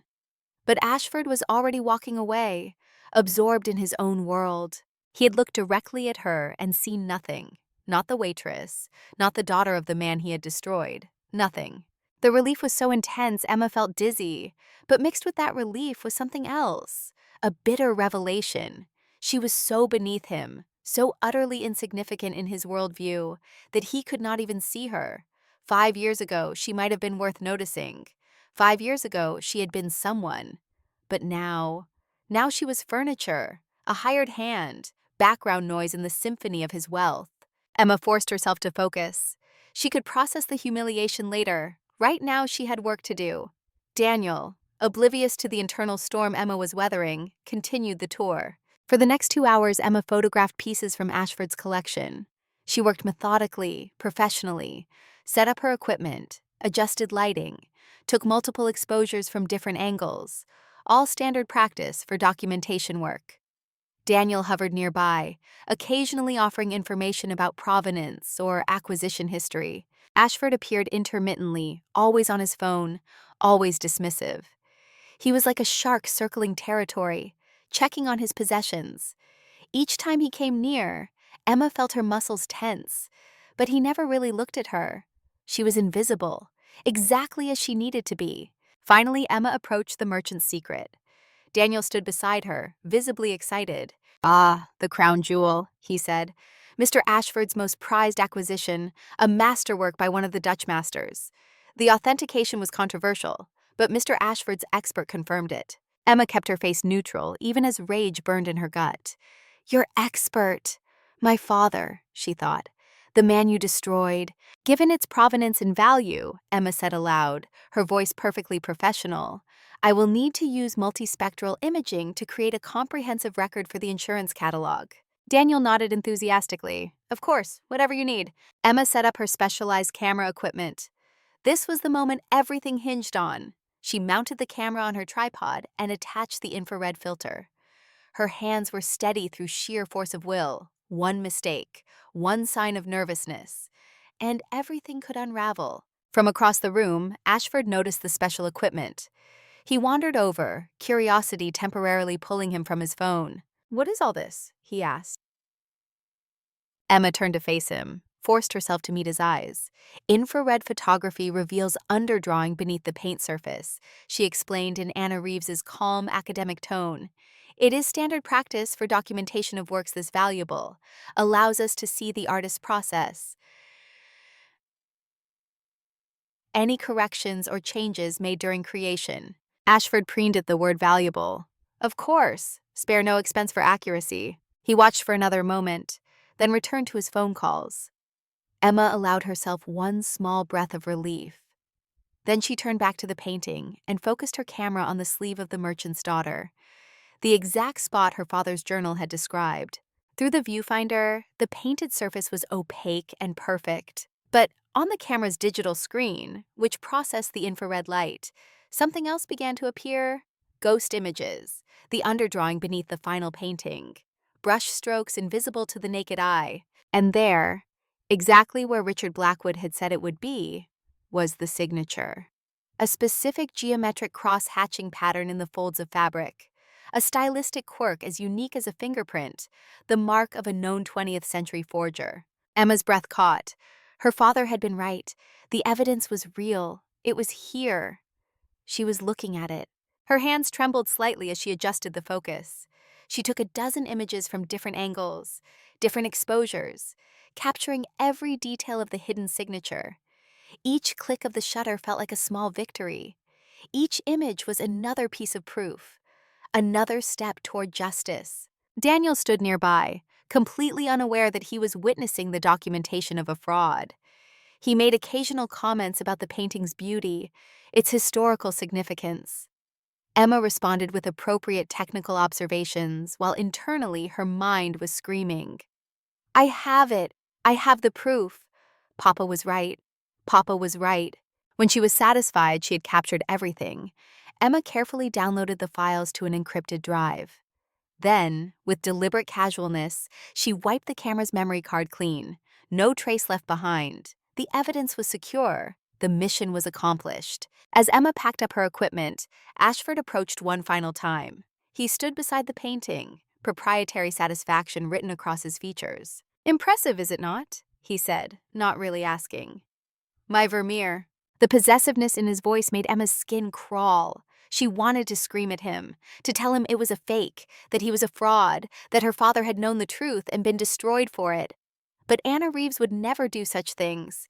Anna Reeves was professional, neutral, dispassionate. "It is a most compelling painting, Mr. Ashford," Emma said. Her voice was even, betraying nothing. "A truly fascinating subject for technical analysis." It was the perfect bloodless response, music to his arrogant ears. Ashford nodded, satisfied that his possession had been appropriately admired, and walked away. Emma finished packing her equipment. Daniel helped her carry the cases to the elevator. He was chattering about the collection, about future projects, completely oblivious. As the elevator doors closed, Emma caught one last glimpse of the merchant's secret hanging on Ashford's wall. A beautiful lie in a palace of theft. The descent felt like falling, 60 floors back to ground level, back to reality. Emma's legs were shaking, her hands were trembling. But clutched in her camera bag was an encrypted drive containing the evidence that would destroy Marcus Ashford's world. She had done it. She had walked into the monster's lair, had stood 3 feet from him, had looked him in the eye, and she had stolen the secret he had killed her father's reputation to hide. Emma emerged from the building into afternoon sunlight. The city noise crashed over her like a wave. Car horns, voices, the roar of traffic. Normal life continuing while her world had just tilted on its axis. She walked 2 blocks before her legs gave out. She found a bench in a small pocket park and sat down heavily. Her phone buzzed. "Maya, how did it go?" Emma tried to respond but found she could not form words. Her hands were shaking too badly to type. She simply sat there, staring at the phone, while the enormity of what she had just done washed over her. She had committed fraud, infiltrated someone's home under false pretenses, deceived multiple people, violated trust. All things her father would have found morally reprehensible. But she had done it to reveal a greater fraud, to expose a greater deception, to restore truth. Was that justification enough? Or had she compromised her own integrity in pursuit of justice? Emma did not know. All she knew was that clutched in her bag was proof. Real, scientific, irrefutable proof. And now she had to get it to someone who could analyze it. Someone who could confirm what her father had known 5 years ago. She forced herself to stand, made her way to the subway, rode back to the East Village in a daze. When she arrived at the final word, Victor was waiting. He took one look at her face and ushered her into the back room. "Did you get it?" he asked. Emma wordlessly handed him the encrypted drive. Victor plugged it into his laptop, opened the files. Emma watched his face as he scrolled through the infrared images, saw his eyes widen, saw a slow smile spread across his weathered features. "My God," he breathed. "This is it. This is the smoking gun." Emma felt something loosen in her chest, a knot she had been carrying for hours, maybe for years. "Is it enough?" Victor looked up at her. "Enough? Kid, this is more than enough. This is irrefutable." He pulled up one of the images, zoomed in on the cross-hatching pattern. "See this? This stylistic signature is well documented. It belongs to a specific forger who worked in the late 20th century. There are databases, academic papers, forensic studies." He shook his head in amazement. "Your father was right. And you just proved it." Emma sank into a chair. "What happens now?" "Now we send these to Dr. Helena Strauss in Vienna. She is one of the world's leading experts in art forensics and pigment analysis. And she was a friend of your father's. If anyone can provide the scientific analysis to back this up, it is her." "How long will it take?" 72 hours, maybe less. She has been waiting for this for 5 years. Emma closed her eyes. 72 hours until they knew for certain. 72 hours until the evidence was confirmed or dismissed. 72 hours until her father's vindication, or her own humiliating failure. "Go home," Victor said gently. "Be with your family, rest. You have done the impossible today. Let the science do its work." Emma left the bookstore as the sun was setting. She walked to the subway in a fog of exhaustion and relief and lingering terror. She had committed herself now. There was no turning back. Either the evidence would hold up or it would not. Either justice would be served or she would have risked everything for nothing. When Emma arrived home, Catherine was waiting. One look at Emma's face told her everything. "You did it," Catherine whispered. Emma nodded, could not speak. Catherine pulled her into an embrace. They stood like that for a long time, mother and daughter, holding each other in the gathering darkness. Later, after Emma had changed out of Anna Reeves's professional clothes and back into herself, she sat with her father, told him everything. The penthouse, the painting, the infrared images, the signature exactly where he had documented it. Richard listened with tears streaming down his face. When Emma finished, he gripped her hand with surprising strength, managed to form words through the damage of his stroke. Thank you. Emma laid her head on his shoulder. "Now we wait, Papa. 3 days for the analysis. Then we will know for certain." "Already no," Richard whispered. "True." That night, Emma lay in bed with her grandmother's pearl earrings on the nightstand beside her. The encrypted drive was with Victor, being transmitted to Vienna through channels Emma did not fully understand. Dr. Strauss was analyzing the images even now. Everything was in motion. The plan was unfolding, and Emma, for the first time in 5 years, felt something like hope. But mixed with that hope was bone-deep exhaustion. She had deceived people today, had lied and manipulated and pretended, had compromised her own values in pursuit of a greater good. Was it worth it? She did not know yet. She would not know until the analysis came back, until the evidence was confirmed, until Marcus Ashford faced justice for what he had done. Emma closed her eyes and tried to sleep. Tomorrow she would wake as herself again. No more Anna Reeves, no more mask. Just Emma Blackwood waiting to see if the truth she had stolen would be enough to restore her father's name. The ghost had entered the lion's den and emerged alive. Now came the hardest part. The waiting, the uncertainty, the knowledge that everything hinged on 3 days of scientific analysis by a woman in Vienna whom Emma had never met. But Richard had trusted Dr. Strauss, and Emma trusted her father, so she would wait and hope and prepare for whatever came next. Because in 3 days they would know, and Marcus Ashford's comfortable world of lies would begin its long, inevitable collapse. 3 days. That was all the time Marcus Ashford had to figure out what Emma Blackwood was planning, and all the time Emma had to prepare for the most important performance of her life. 72 hours can feel like an eternity when you are waiting for science to confirm what your heart already knows to be true. 72 hours can pass in a heartbeat when you know a billionaire with unlimited resources is hunting for your identity. Emma learned that waiting is its own kind of torture. Not the waiting itself, but the uncertainty that comes with it. The knowledge that in some laboratory in Vienna, a woman she had never met was examining photographs that would either vindicate her father or prove Emma had risked everything for nothing. The understanding that somewhere in Manhattan, Marcus Ashford was asking questions, making calls, pulling threads that might lead directly back to her. 3 days to balance on the knife edge between hope and destruction. The first day after the infiltration, Emma could not function. She woke late, having finally fallen into exhausted sleep just before dawn. Her body ached as if she had run a marathon. Her hands still trembled when she tried to hold a coffee cup. Catherine found her in the kitchen, staring at nothing, the coffee growing cold in front of her. "Ma chérie, you need to eat." Emma looked at the plate of toast her mother had prepared. The thought of food made her stomach revolt. "I cannot, Mama." Catherine sat down across from her. "You did something extraordinary yesterday. Your body is processing the fear now. This is normal." "Normal," Emma repeated. "Nothing about this feels normal." She looked at her mother. "What if the evidence is not enough? What if Dr. Strauss finds some flaw we did not see? What if Ashford already knows who I am?" Catherine reached across the table and took Emma's shaking hand. "What if the sky falls? What if the sun does not rise? We can drown in what ifs, or we can have faith in what we know. Your father documented the forgery. You found the proof.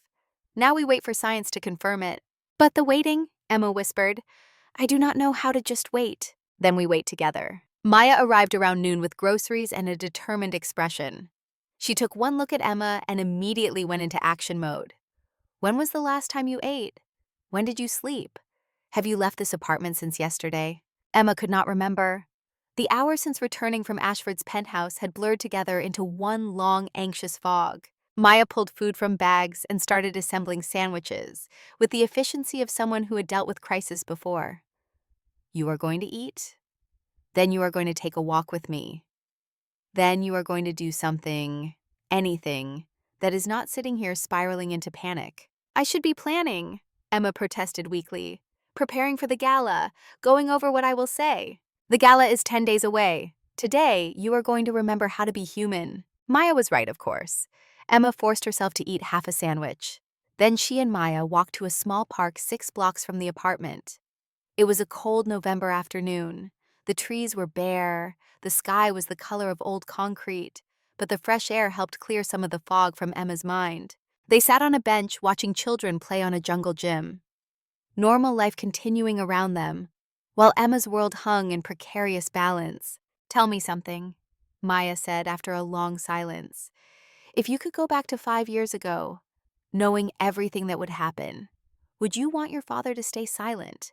To authenticate the forgery even though he knew it was fake? To protect your family by compromising his integrity? Emma considered the question. Finally, she said no, because then he would not be my father.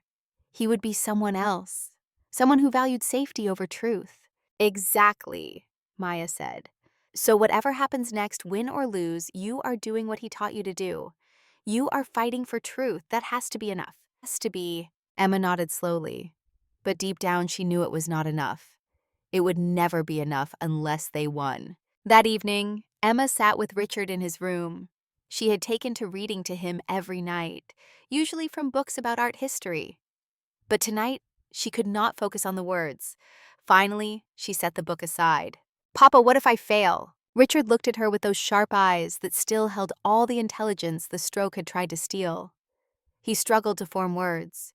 His mouth worked, his throat strained. Finally, he managed to say, No, fail. Already won. Emma did not understand. How have we already won? We do not even know if the evidence will hold up. Richard shook his head slowly. He pointed at Emma, then at himself, then at the doorway where Catherine stood listening. Family, he managed. Truth. That wins. Emma felt tears on her cheeks. But Papa, if Ashford does not pay for what he did to you. Richard gripped her hand. Paid already. He lives with lies. We live with truth. It was a beautiful sentiment, but Emma was not sure she believed it. Truth without justice felt hollow. Integrity without vindication felt like cold comfort. But she did not say this to her father. Instead, she kissed his forehead and promised him that she would see this through to the end, whatever that end might be. The second day was worse than the first. The initial shock and exhaustion had faded, replaced by a gnawing anxiety that made Emma's skin crawl. She jumped at every sound.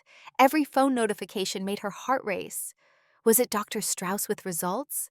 Was it Victor with bad news?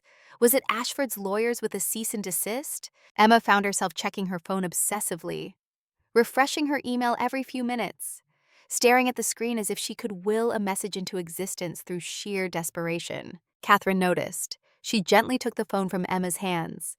This is not helping. Come, help me cook. Cooking was one of the few things that still brought Catherine joy. Despite her illness, despite the cramped kitchen and limited ingredients, she still found pleasure in preparing meals. Emma joined her mother at the stove, chopping vegetables, while Catherine stirred a pot of soup. When I was young, Catherine said, not looking up from her work, I was terrified of everything. Terrified of disappointing my parents. Terrified of making mistakes. Terrified of being seen as inadequate. She added herbs to the pot. Your grandmother told me something I have never forgotten. She said fear is not your enemy. Fear is information. It tells you what matters, what you care about protecting. Emma chopped an onion, grateful for an excuse for the tears in her eyes. What if what I am protecting is already lost? Then you are fighting for something else, for dignity, for justice, for the principle of truth. Catherine finally looked at her daughter. Those things cannot be lost unless you surrender them. That night, Emma had the first real panic attack. She woke at 3 a.m, heart hammering, unable to catch her breath.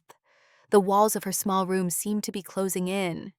She stumbled to the bathroom, splashed cold water on her face, stared at her own terrified reflection in the mirror. What had she done? She had committed fraud, broken into someone's home under false pretenses, put her family at risk. And for what? For evidence that might not even be enough, for a chance at justice that could easily slip through her fingers, for a confrontation that could end with her arrested or destroyed. Emma slid down to sit on the cold bathroom floor, back against the tub, trying to remember how to breathe. That was where Catherine found her 15 minutes later. Without a word, Catherine sat down on the floor beside her daughter. She took Emma's hand and began to breathe slowly, deliberately. In for 4 counts. Hold for 4, out for 4 counts. Emma tried to match her mother's rhythm. Gradually, her heart rate slowed. The crushing weight on her chest eased. "You are having a normal reaction to an abnormal situation," Catherine said quietly. "Your body is processing the danger you put yourself in. Let it. Do not fight it." "I feel like I am losing my mind." "You are not. You are feeling the full weight of what you did. That is not weakness. That is being human." They sat on the bathroom floor until the first light of dawn began to filter through the small window. Then Catherine helped Emma back to bed and sat beside her until Emma finally fell into fitful sleep. The third day began with silence. Emma woke late again, groggy from the anxiety of the past 72 hours. She checked her phone. Nothing from Victor, nothing from Dr. Strauss, nothing. She dragged herself from bed and found both her parents in the living room. They were sitting together, Richard in his wheelchair, Catherine in her usual chair, both of them looking at Emma with expressions she could not quite read. "What?" Emma asked, genuinely afraid. "What happened?" Catherine smiled. A real smile. "Nothing yet. But today is the day. Dr. Strauss said 72 hours. Today we get our answer." Emma felt her stomach drop. She had been so focused on getting through each day that she had not realized they had arrived at the moment of truth. Today. Today they would know. The hours crawled by with agonizing slowness. Emma tried to distract herself with television, with books, with anything that might make the time pass faster. Nothing worked. By noon, she was pacing the apartment like a caged animal. By 2, she was checking her email every 30 seconds. At 3:17 in the afternoon, her phone buzzed. An email from an address she did not recognize. Subject line, "Analysis complete." Emma stared at the phone in her hand. This was it. This was the moment. Everything hinged on what was in this email. Her father's vindication or his continued disgrace, justice or failure, truth or the confirmation that she had risked everything for nothing. Her hands were shaking so badly she could barely tap the screen to open the message. Catherine moved to stand beside her, looking over her shoulder. Richard wheeled his chair closer. The 3 of them looked at the small screen together. The email was from Dr. Helena Strauss. It was formal, professional, but the substance was there in the first paragraph. Emma's eyes scanned the words, unable to quite believe what she was reading. "Dear Ms. Blackwood, I have completed my analysis of the infrared images you provided. I am writing to confirm what your father suspected 5 years ago. The painting known as The Merchant's Secret, currently attributed to a 17th century Dutch master, is in fact a modern forgery. The underdrawing contains stylistic signatures consistent with the work of a known 20th century forger. The pigment composition, as much as can be determined from multispectral analysis, shows anomalies inconsistent with period materials. My full report is attached. Richard was right. He was always right. I am honored to help restore his name. Use this well. Helena." Catherine made a sound, something between a sob and a laugh. Emma felt her legs give out. She sank to the floor, still clutching the phone. Richard was crying, great heaving sobs that shook his entire body. The evidence was real. The proof was confirmed. Her father had been right all along. Emma looked up at her parents through blurred vision. "We have him? We actually have him." Catherine slid down to the floor beside Emma and pulled her into a fierce embrace. Richard wheeled as close as he could and reached out to touch both of them. For a long moment, they stayed like that. A family that had been broken by lies, holding each other in the vindication of truth. When Emma could finally think clearly again, she forwarded the email to Victor with shaking fingers.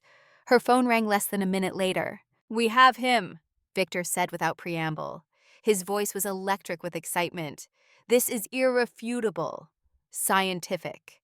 from one of the most respected forensic analysts in the world. Ashford cannot dismiss this, cannot claim it is falsified or biased. This is the cannonball we needed. What happens now? Emma asked. Now we prepare for the gala. We have 1 week to build the case, prepare the presentation, and make sure we have every possible piece of evidence lined up. He paused. Emma, you did it. You actually did it. No, Emma said, looking at her father's tear-stained face. We did it. All of us. That evening, Emma walked to the final word to meet with Victor. She walked instead of taking the subway, needing the movement, needing to process what had happened. They had the evidence. They had scientific confirmation. They had proof that her father had been right and Ashford had been wrong. But having the evidence and using it effectively were two different things. Victor was waiting in the back room of the bookstore. He had printed out Dr. Strauss's full report, all 30 pages of it. He had highlighted key passages, made notes in the margins, organized it into a presentation that would be impossible to refute. But he was not alone. Sitting in the corner of the room, looking pale and shaken, was Daniel Hayes. Emma stopped in the doorway. What is he doing here? Daniel stood up quickly, nervously. Ms. Reeves, or should I say Ms. Blackwood? I know who you really are. Emma's blood ran cold. She looked at Victor. What is this? Victor held up a calming hand. Relax. Daniel came to me yesterday. He figured out that Anna Reeves was not who she claimed to be, so I told him the truth. All of it. Emma felt betrayed. You had no right. I had every right. Victor said firmly, because Daniel came to me with something we need. He looked at his nephew. Tell her.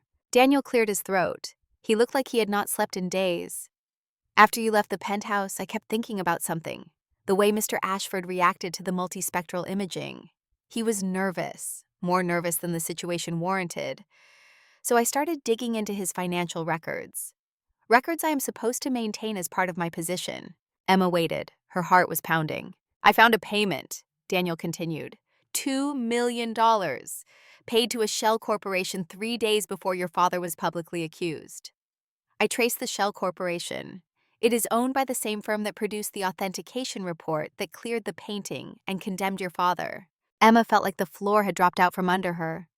You are saying? I am saying Ashford paid someone to frame your father. This is not just art fraud, this is conspiracy. Wire fraud, criminal fraud on a massive scale. Daniel's hands were shaking. I have all the documentation, bank transfers, corporate records, everything. Why are you helping us? Emma asked. You work for him. Not anymore.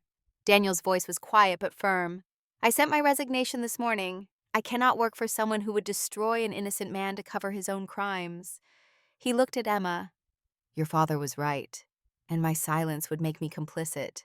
Victor was watching this exchange with satisfaction. So now we have two cannonballs, the scientific evidence that the painting is a forgery, and the financial evidence that Ashford paid to have your father framed. Both together are devastating. Emma sank into a chair. This was more than she had hoped for, more than she had dared to imagine. They did not just have proof that the painting was fake. They had proof of the conspiracy to frame her father.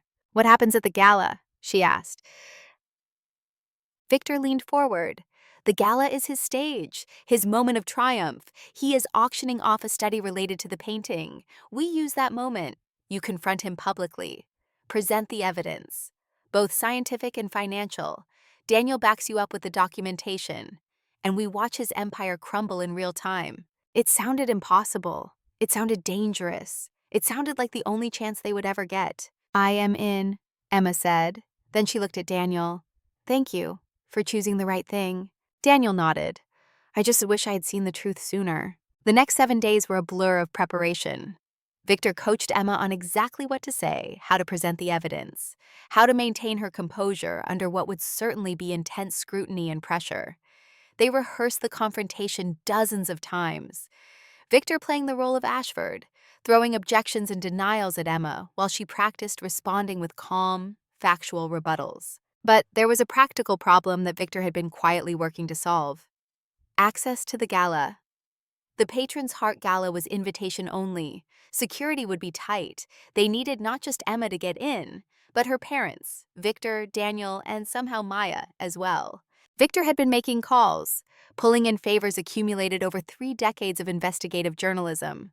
On the 4th day after Dr. Strauss's confirmation, he called Emma with news. "I have secured 5 invitations," he said, "through the museum's board. I still have contacts there from a story I wrote years ago about museum funding. Helped expose a grant fraud scheme. The director owes me." Emma felt relief wash over her. "How did you manage 5? "I told them I was bringing guests to evaluate their security protocols for a potential story. They think it is positive press." He paused. "But we have another problem. Maya." Maya was insisting she be there. She had been Emma's support through everything. She deserved to see Ashford fall. But there were no more invitation slots. That night, Maya called Emma with a solution. "I applied for a catering position with the company handling the event. Used a reference from Laurent. He told them I was his best server, completely trustworthy, excellent under pressure." Emma felt a pang of concern. "That is risky. What if they do not hire you?" "They already did," Maya said. "I start training in 2 days. I will be inside the room when everything goes down, serving champagne to the people who are about to watch their world turn upside down." "Maya," Emma said, her voice thick with emotion, "thank you. For everything." "That is what friends do," Maya replied simply. "Now, about your dress. Have you found one yet?" Maya helped Emma shop for the gala. They went to a small boutique in Brooklyn where Maya knew the owner. Together, they found a dress that was perfect. Sapphire blue silk. Simple but elegant. Timeless rather than trendy. A dress that announced dignity without ostentation. A dress that commanded respect. When Emma tried it on, Maya actually teared up. "You look like yourself again." Emma studied her reflection. The woman looking back was neither the exhausted waitress nor the anxious infiltrator. She was Emma Blackwood, daughter of Richard and Catherine, defender of truth. She looked like someone who belonged in that world again, not because of money or status, but because of character. The dress cost more than Emma could afford. The boutique owner, a woman in her 60s who had heard their story from Maya, refused to take payment. She simply wrapped the dress carefully and handed it to Emma. "Some things are more important than money. Go make that man pay for what he did." 2 days before the gala, Emma had her hair styled. Not severely pulled back like Anna Reeves, not exhausted and limp like the waitress, but swept up in an elegant chignon that echoed the woman she used to be. The stylist, another friend of Maya's, worked in careful silence, creating something beautiful from the raw material of Emma's dark hair. When it was done, Emma barely recognized herself. She looked strong, elegant, capable. She looked like someone who could stand in front of New York's elite and speak truth to power. That evening, Victor conducted one final rehearsal. He had assembled everything they would need: Dr. Strauss's full report, excerpts from Richard's journal, the infrared images showing the forger's signature, Daniel's financial documentation showing the $2 million payment, all of it organized into a presentation that would be impossible to dismiss or ignore. But Victor had also been coordinating with law enforcement. He had spent the past week having quiet conversations with contacts at the Securities and Exchange Commission and the Manhattan District Attorney's Office. Men and women who remembered his work exposing financial fraud, who trusted his judgment. "They are interested," Victor told Emma and Daniel during the final strategy session. "Very interested. But they need to see the evidence presented publicly before they can act. If you confront Ashford at the gala, if you present the proof in front of 300 witnesses, they will move immediately. They will be there, ready." "So the police will just happen to be there?" Emma asked. "Not happen to be," Victor said. "They will be there because I arranged it. Told them there would be a major revelation of financial fraud at the gala. Gave them enough information to justify their presence without revealing our full hand." He looked at Emma seriously. "But it all hinges on you. You have to get up there and present that evidence. You have to make it impossible for Ashford to dismiss or deflect.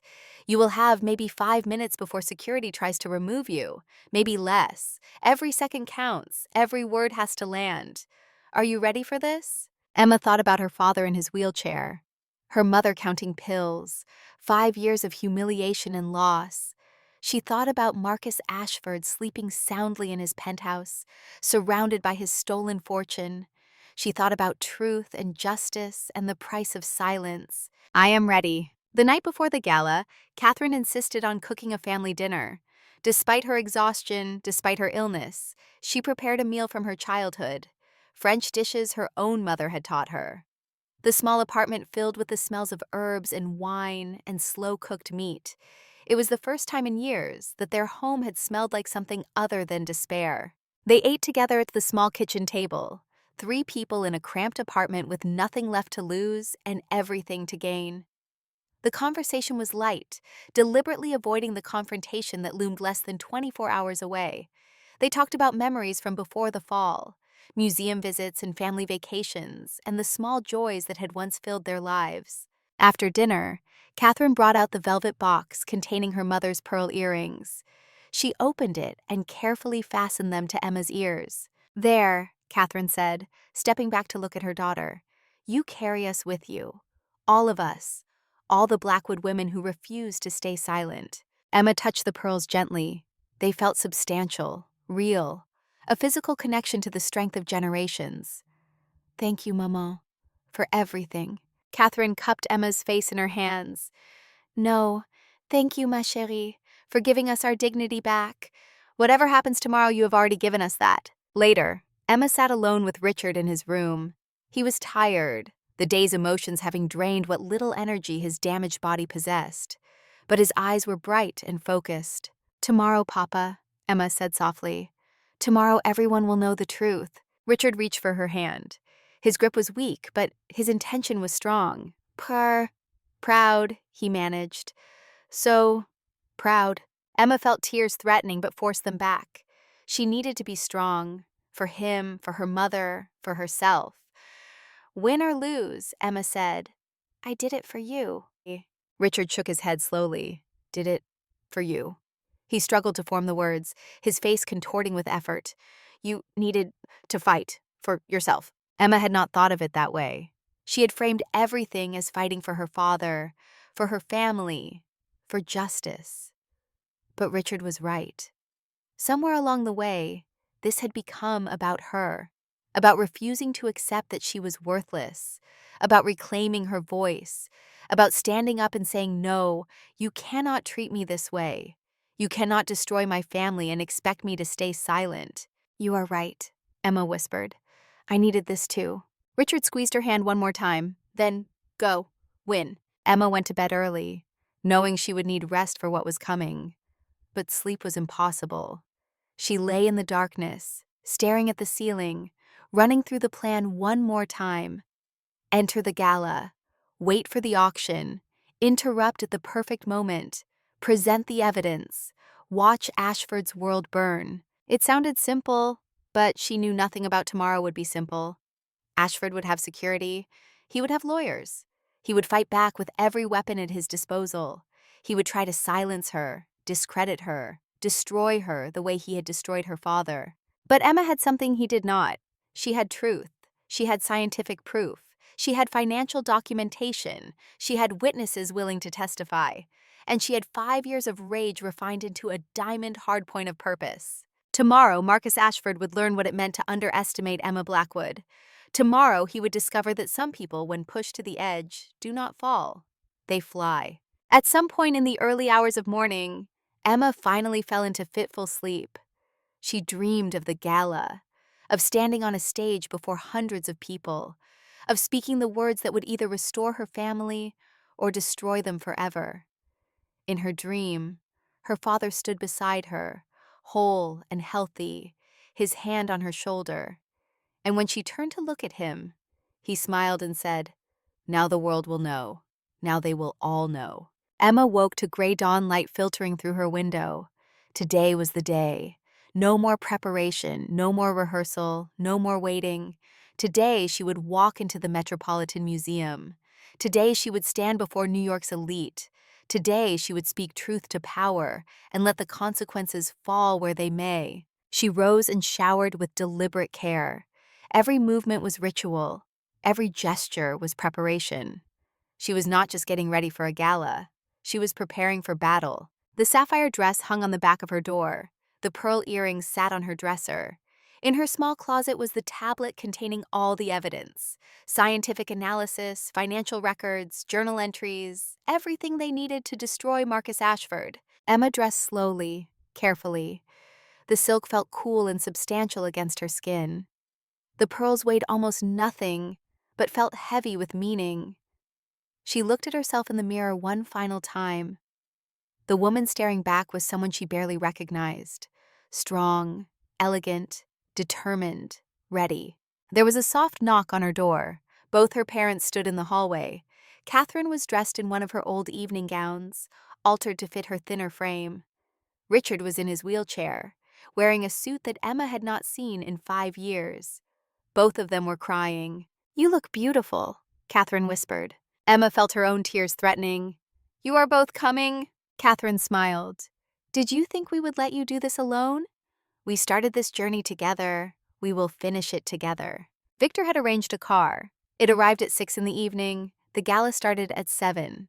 Emma needed time to position herself, to find her allies, to prepare for the moment when everything would change. As they drove through the streets of Manhattan, Emma looked out at the city lights. Somewhere out there, Marcus Ashford was preparing for his moment of triumph. He had no idea that the ghost of the man he had destroyed was about to rise up and speak. He had no idea that the invisible waitress he had mocked was about to become the most visible person in the room. The car pulled up to the Metropolitan Museum. Emma could see the red carpet, the photographers, the glittering crowd ascending the stairs. For a moment, she was overwhelmed. These were the most powerful people in New York. They could destroy her with a word. They could dismiss her, discredit her, ensure she never worked again. But then Catherine took her hand, and Richard reached from his wheelchair to touch her arm. And Emma remembered why she was doing this. Not for revenge, not for vindication, for truth, for justice, for the principle that some things mattered more than money or power or social standing. Emma stepped out of the car. The cold November air hit her like a slap.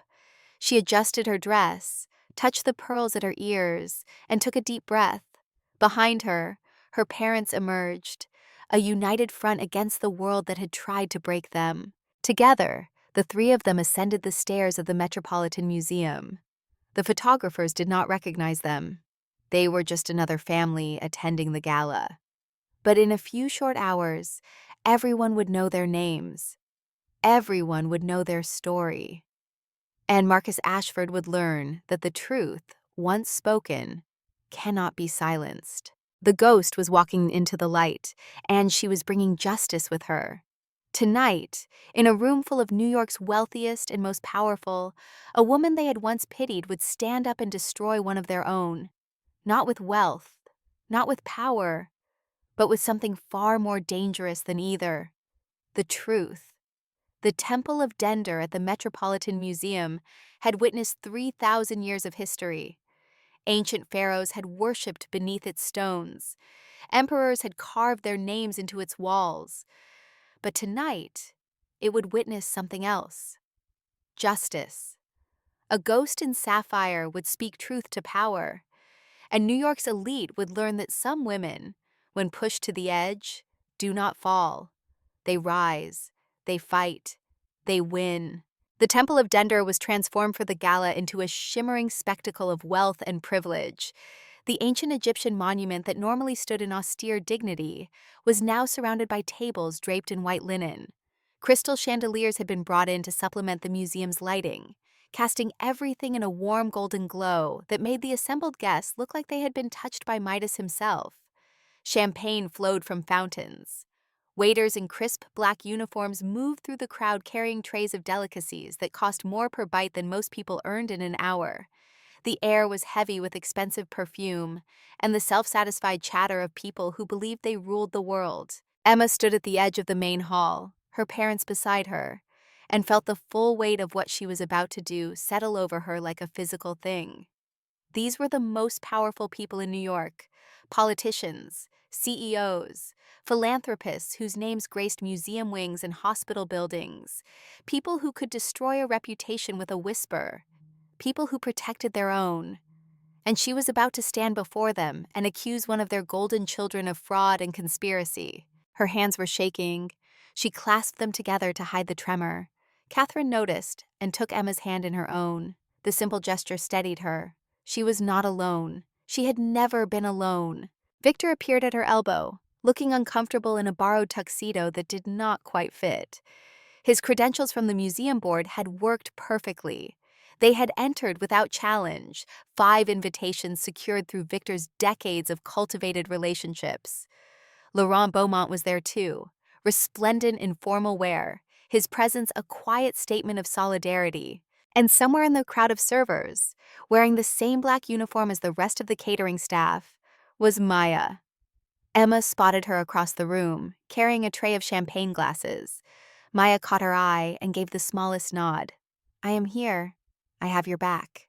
Daniel Hayes stood near one of the columns, pale and nervous, clutching the tablet that contained the financial records that would destroy his former employer.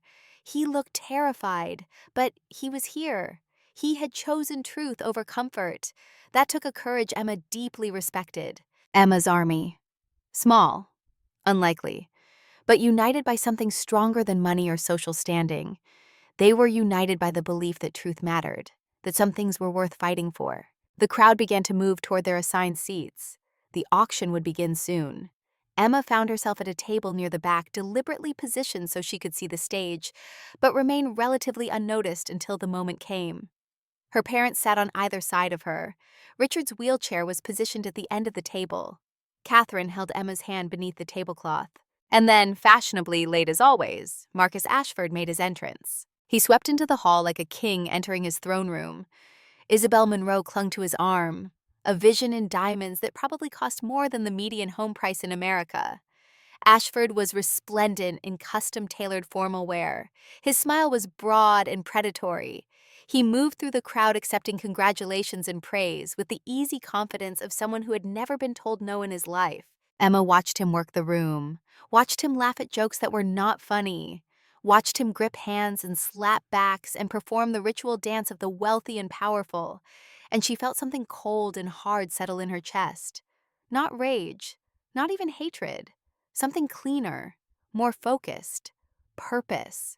For 5 years, this man had lived in luxury built on the ashes of her family. For 5 years, he had slept soundly while her father sat in a wheelchair and her mother counted pills. For 5 years, he had walked through the world believing he was untouchable. Tonight, that illusion would shatter. Ashford took his seat at the central table, the position of honor. He was surrounded by sycophants and admirers. He basked in their attention like a lizard in the sun. Emma watched him and waited. Patience. She had learned patience over 5 years of invisible servitude. She could wait a little longer. The preliminaries began. Speeches about charity and the importance of supporting the arts. Board members thanking donors with carefully calibrated enthusiasm. Emma barely heard any of it. Her entire focus was on the moment that was coming. The moment when everything would change. Finally, Marcus Ashford rose to speak. The room fell silent with practiced respect. He walked to the podium with the easy stride of a man who owned the room, owned the city, owned the world. "It is the greatest honor of my life," he began, his voice smooth as expensive whiskey, "to support the arts, to preserve our cultural heritage, to ensure that beauty and truth are accessible to all." Emma felt bile rise in her throat. Beauty and truth, from the mouth of a man who had built his fortune on lies. Ashford continued his speech, talking about his passion for art, his commitment to authenticity, his belief in the importance of expert curation. Every word was a knife in Emma's gut, but she kept her face neutral, kept her breathing steady. Not yet, not yet. "And so tonight," Ashford concluded with a flourish, "it is my great pleasure to offer a truly special piece from my personal collection for auction. A charcoal study for one of the great masterworks of the Dutch Golden Age, The Merchant's Secret." An assistant wheeled out an easel, removed the velvet covering, revealed the sketch. The study that supposedly showed the early conceptual work for the painting that had destroyed Emma's father. The room murmured with appreciation. Cameras flashed. The auctioneer took over, a professional with the smooth patter of someone who had done this 1,000 times. "Ladies and gentlemen, we will begin the bidding at $100,000. Do I hear 100,000? Hands shot up around the room. The bidding war was immediate and fierce. 150, 200, 250, $300,000 for a sketch that was probably as fake as the painting it supposedly studied. Emma watched the price climb and felt her heart rate increase. This was it. The moment was approaching. 400,000, 450, 500,000. Emma glanced across the room. Near one of the exits, she could see two men in dark suits who did not quite fit the gala atmosphere. They stood with the posture of law enforcement. Victor had told her they would be here. Detectives from the Manhattan DA's office and the SEC. Waiting, watching, ready to move the moment the evidence was presented publicly. The auctioneer's voice rose with excitement. I have $500,000. Do I hear 550? 550 from the gentleman in the blue tie. 600? $600,000. Going once. Emma stood. The movement was smooth and deliberate. She did not rush. She simply rose from her seat with the quiet confidence of someone who belonged exactly where she was. Wait. The single word cut through the room like a gunshot. The auctioneer's gavel froze in midair. Conversations died mid-sentence. Every head in the room turned to find the source of the interruption. Emma stepped away from her table and into the aisle. The sapphire dress caught the light. Her grandmother's pearls gleamed at her ears. She moved forward with measured steps. The crowd parted instinctively, creating a path to the stage. The auctioneer looked confused. Madam, this is a closed auction. If you wish to bid— I am not here to bid, Emma said. Her voice was clear and strong. It carried through the acoustics of the hall with perfect clarity. I am here to speak truth. Murmurs rippled through the crowd. On stage, Marcus Ashford's face had gone from confusion to recognition to something approaching terror. He knew. In that instant, he knew exactly who she was and why she was there. Emma reached the front of the room and turned to face the assembled elite. 300 of the wealthiest people in New York stared back at her. For a moment, the enormity of what she was about to do threatened to overwhelm her. These were people who could crush her with a phone call. People who protected their own against outsiders. People who would not want to hear what she had to say. But then she looked back at her parents. Catherine was standing now, one hand on Richard's shoulder, both of them looking at Emma with expressions of fierce pride. And Emma remembered why she was here. Not for revenge, not for vindication, for truth, for justice, for the principle that some things mattered more than money or power. She turned back to the crowd and spoke. My name is Emma Blackwood. The name detonated in the room like a bomb. Gasps, shocked whispers. Emma Blackwood. Richard Blackwood's daughter. The scandal. The disgrace. I am Richard Blackwood's daughter, Emma continued, her voice steady despite the pounding of her heart. And I have something to tell you about the item you are bidding on, about the painting it supposedly represents, and about the man who is selling it to you. Security! Ashford hissed from the stage. His composure had shattered. His face was pale and slick with sweat.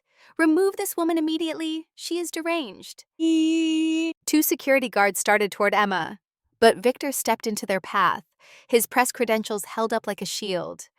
She has a right to speak, he said with quiet authority, and you will want to hear what she has to say. Laurent moved to stand beside Victor. Daniel emerged from the crowd, positioning himself protectively near Emma.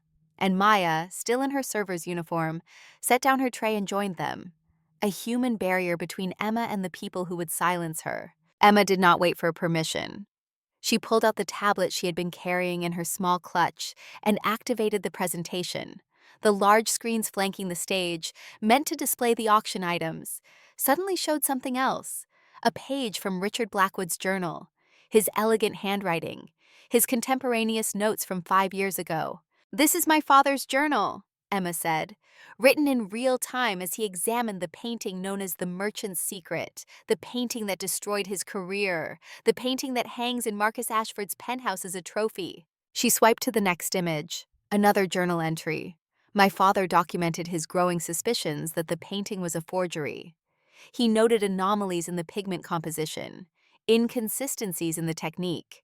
She swiped again. And then he found this, a signature hidden in the underdrawing of the painting, a stylistic technique unique to a known 20th century forger. The crowd was silent now. Every eye was on the screens, on Emma, on the evidence that was unfolding before them. My father was about to expose this forgery, Emma continued. He was about to present his findings to the authentication board. But before he could, he was accused of fraud. An anonymous tip led to a Swiss bank account in his name. Evidence appeared that seemed to prove he had taken money to authenticate a fake. His career was destroyed. Our family was destroyed. She met Ashford's eyes across the room, and Marcus Ashford bought the painting for a fraction of its supposed value after the scandal. "That is a lie," Ashford shouted, his voice cracked. "Your father was a fraud. The evidence against him was overwhelming." Was it? Emma swiped to a new image, an infrared photograph of the painting's underdrawing. This image was taken 2 weeks ago, with multispectral imaging technology, and it shows exactly what my father said it would show. The forger's signature, right here. She zoomed in on the cross-hatching pattern, highlighted it in red on the screen. This technique has been documented and studied. It belongs to a specific forger who worked in the late 20th century. Dr. Helena Strauss, one of the world's leading forensic art analysts, has examined these images.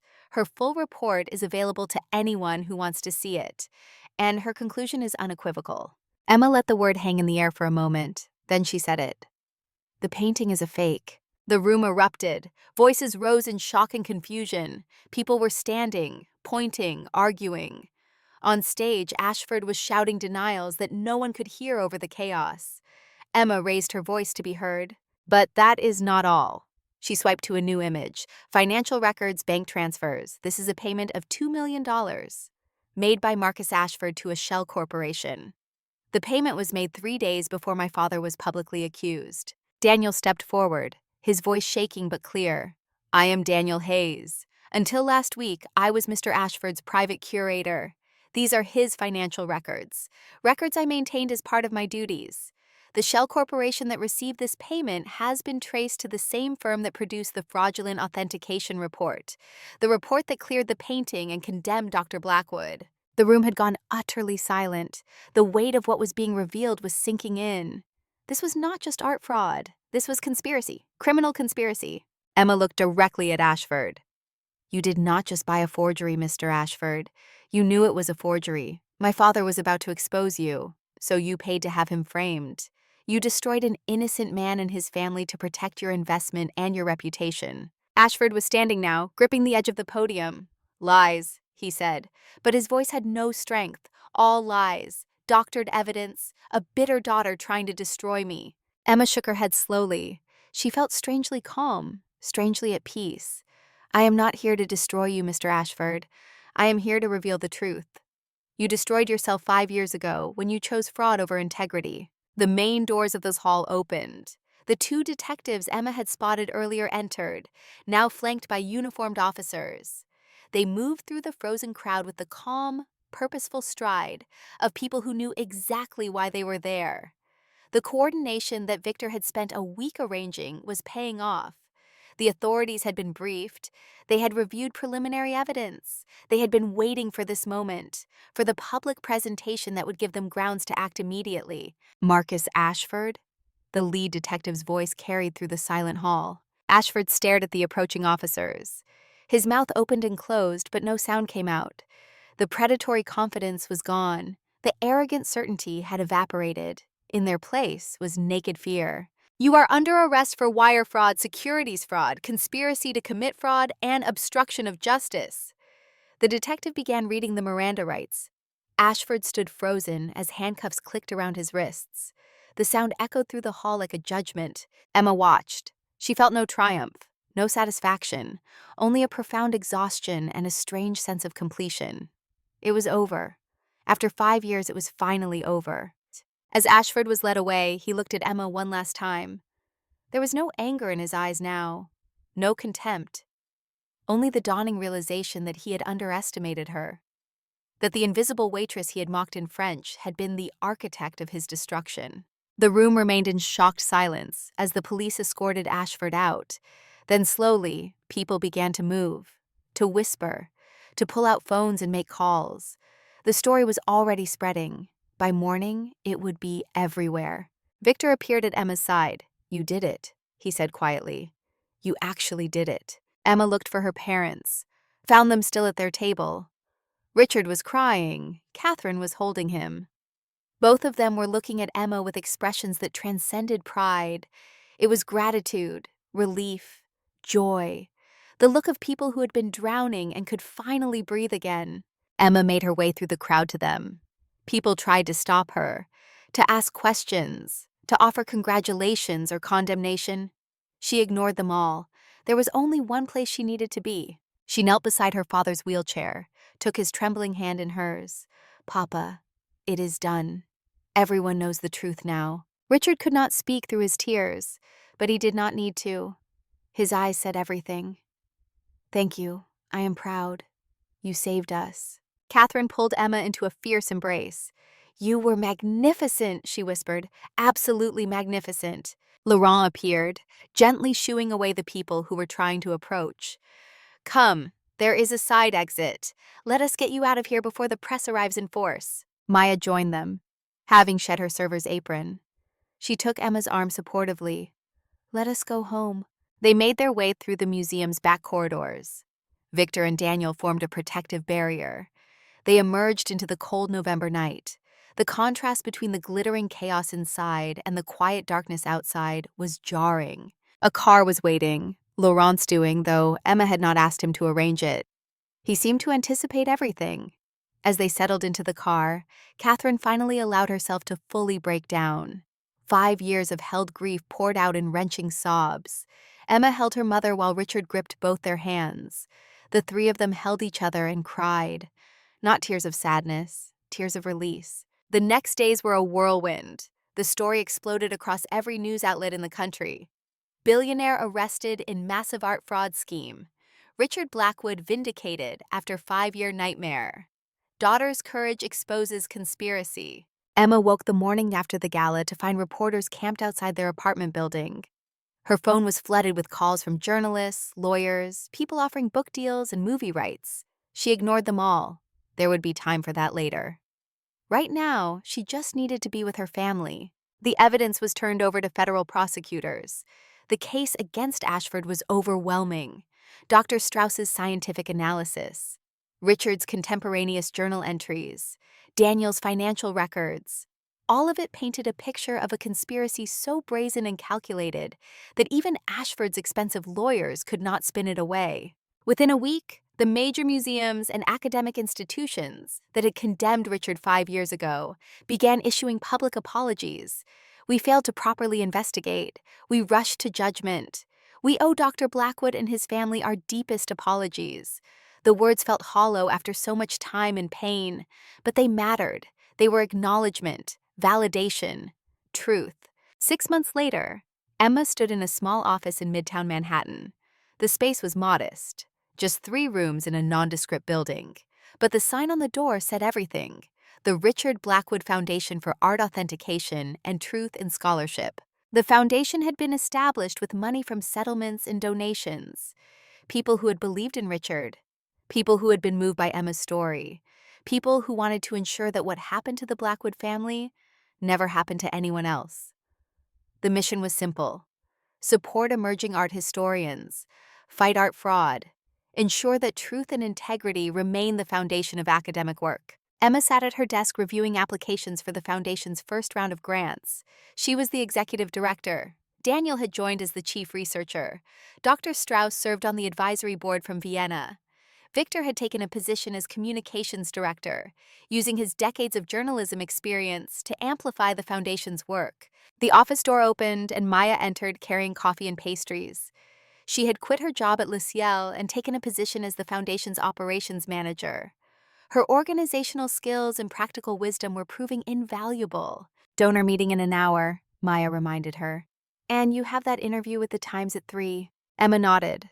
The work was consuming, challenging, but deeply fulfilling in a way that waiting tables had never been. She was using her education, her passion for art, her father's expertise. She was doing something that mattered. Her phone buzzed. A text from her mother. "Come home for dinner tonight. Your father has something to show you." Emma smiled. Richard had been undergoing intensive speech therapy since Ashford's arrest. The reduction in stress, combined with the vindication of his name, had given him new energy to fight the effects of the stroke. He was speaking more now, still halting, still difficult, but improving every week. That evening, Emma took the subway to Queens. The ride that used to feel like a descent into exile now felt like coming home. Her parents were still in the same small apartment. They had been offered better accommodations, financial assistance from supporters. But Catherine had refused. "This is our home," she had said simply. "We do not need a mansion to be happy." When Emma arrived, she found the table set for dinner. Catherine had cooked. The apartment smelled of herbs and roasted chicken. Richard was at the table in his wheelchair, but he was sitting straighter than Emma had seen him in years. He smiled when he saw her, a real smile that reached his eyes. "Emma, my brave girl." The words were slow and careful, but they were clear. Emma felt tears spring to her eyes. "Papa, you are speaking so well." Richard nodded. He gestured to a folder on the table. "For you." Emma opened it and found photographs. The merchant's secret in a museum display. But the label had changed. It no longer claimed to be a lost masterwork. Instead, it read, "Modern Forgery, Early 21st Century. Identified as fake by Dr. Richard Blackwood. Donated by federal seizure." The painting had been given to a museum as an educational exhibit, a cautionary tale about fraud and the importance of expertise. And Richard was credited, his name, his expertise, his integrity, all restored. "They have asked me to lecture," Richard said slowly, "at Columbia, about forgery detection, about standing up for truth."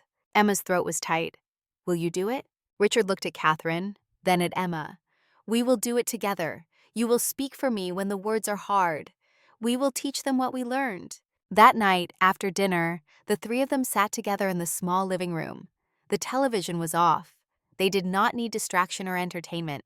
They had each other. They had peace. They had truth. Catherine told stories about Emma's childhood. Richard added details in his improving speech. Emma laughed at memories she had almost forgotten. The sound of their laughter filled the apartment, pushed out the ghosts of grief and loss, replaced suffering with joy. Before Emma left, Richard called her over. He took her hand and spoke carefully. "I was wrong about something." "About what, Papa?" "I thought the truth would set us free." Richard smiled, but it was not the truth. It was you, your courage, your refusal to stay silent. That set us free. Emma shook her head. "I only finished what you started." "No," Richard insisted. "You taught me something. Truth without courage is just words. You gave the truth a voice. You gave it power." Emma kissed his forehead. "We did it together, all of us." 1 year after the gala, Emma stood in a large auditorium at Columbia University. She was giving the keynote address at a symposium on art authentication and ethics. The room was filled with students, professors, museum curators, people who had come to hear the story of how one woman had taken down a billionaire with nothing but evidence and determination. But Emma did not tell that story. Instead, she talked about her father, about his integrity, about his belief that expertise meant nothing without honesty, about the price he had paid for refusing to compromise his principles.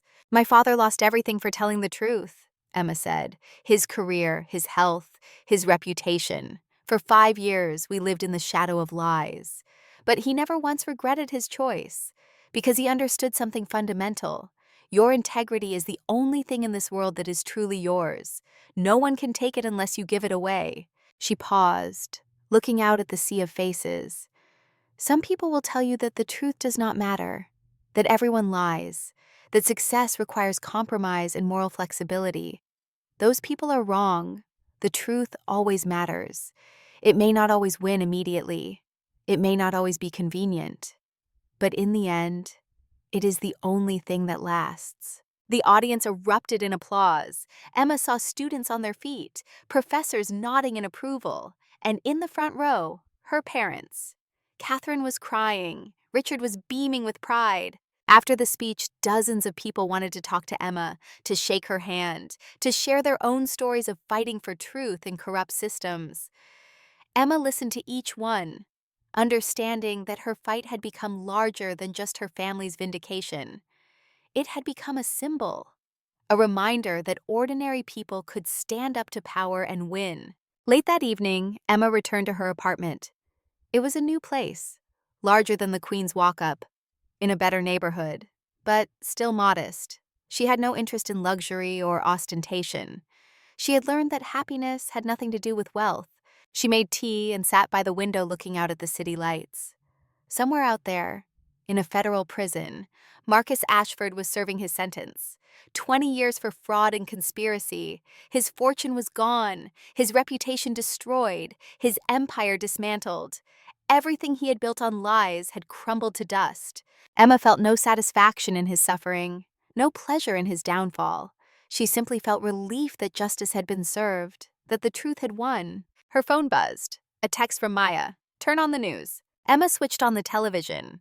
A reporter was standing outside a courthouse. The story was about another art fraud case, a collector accused of selling forged paintings.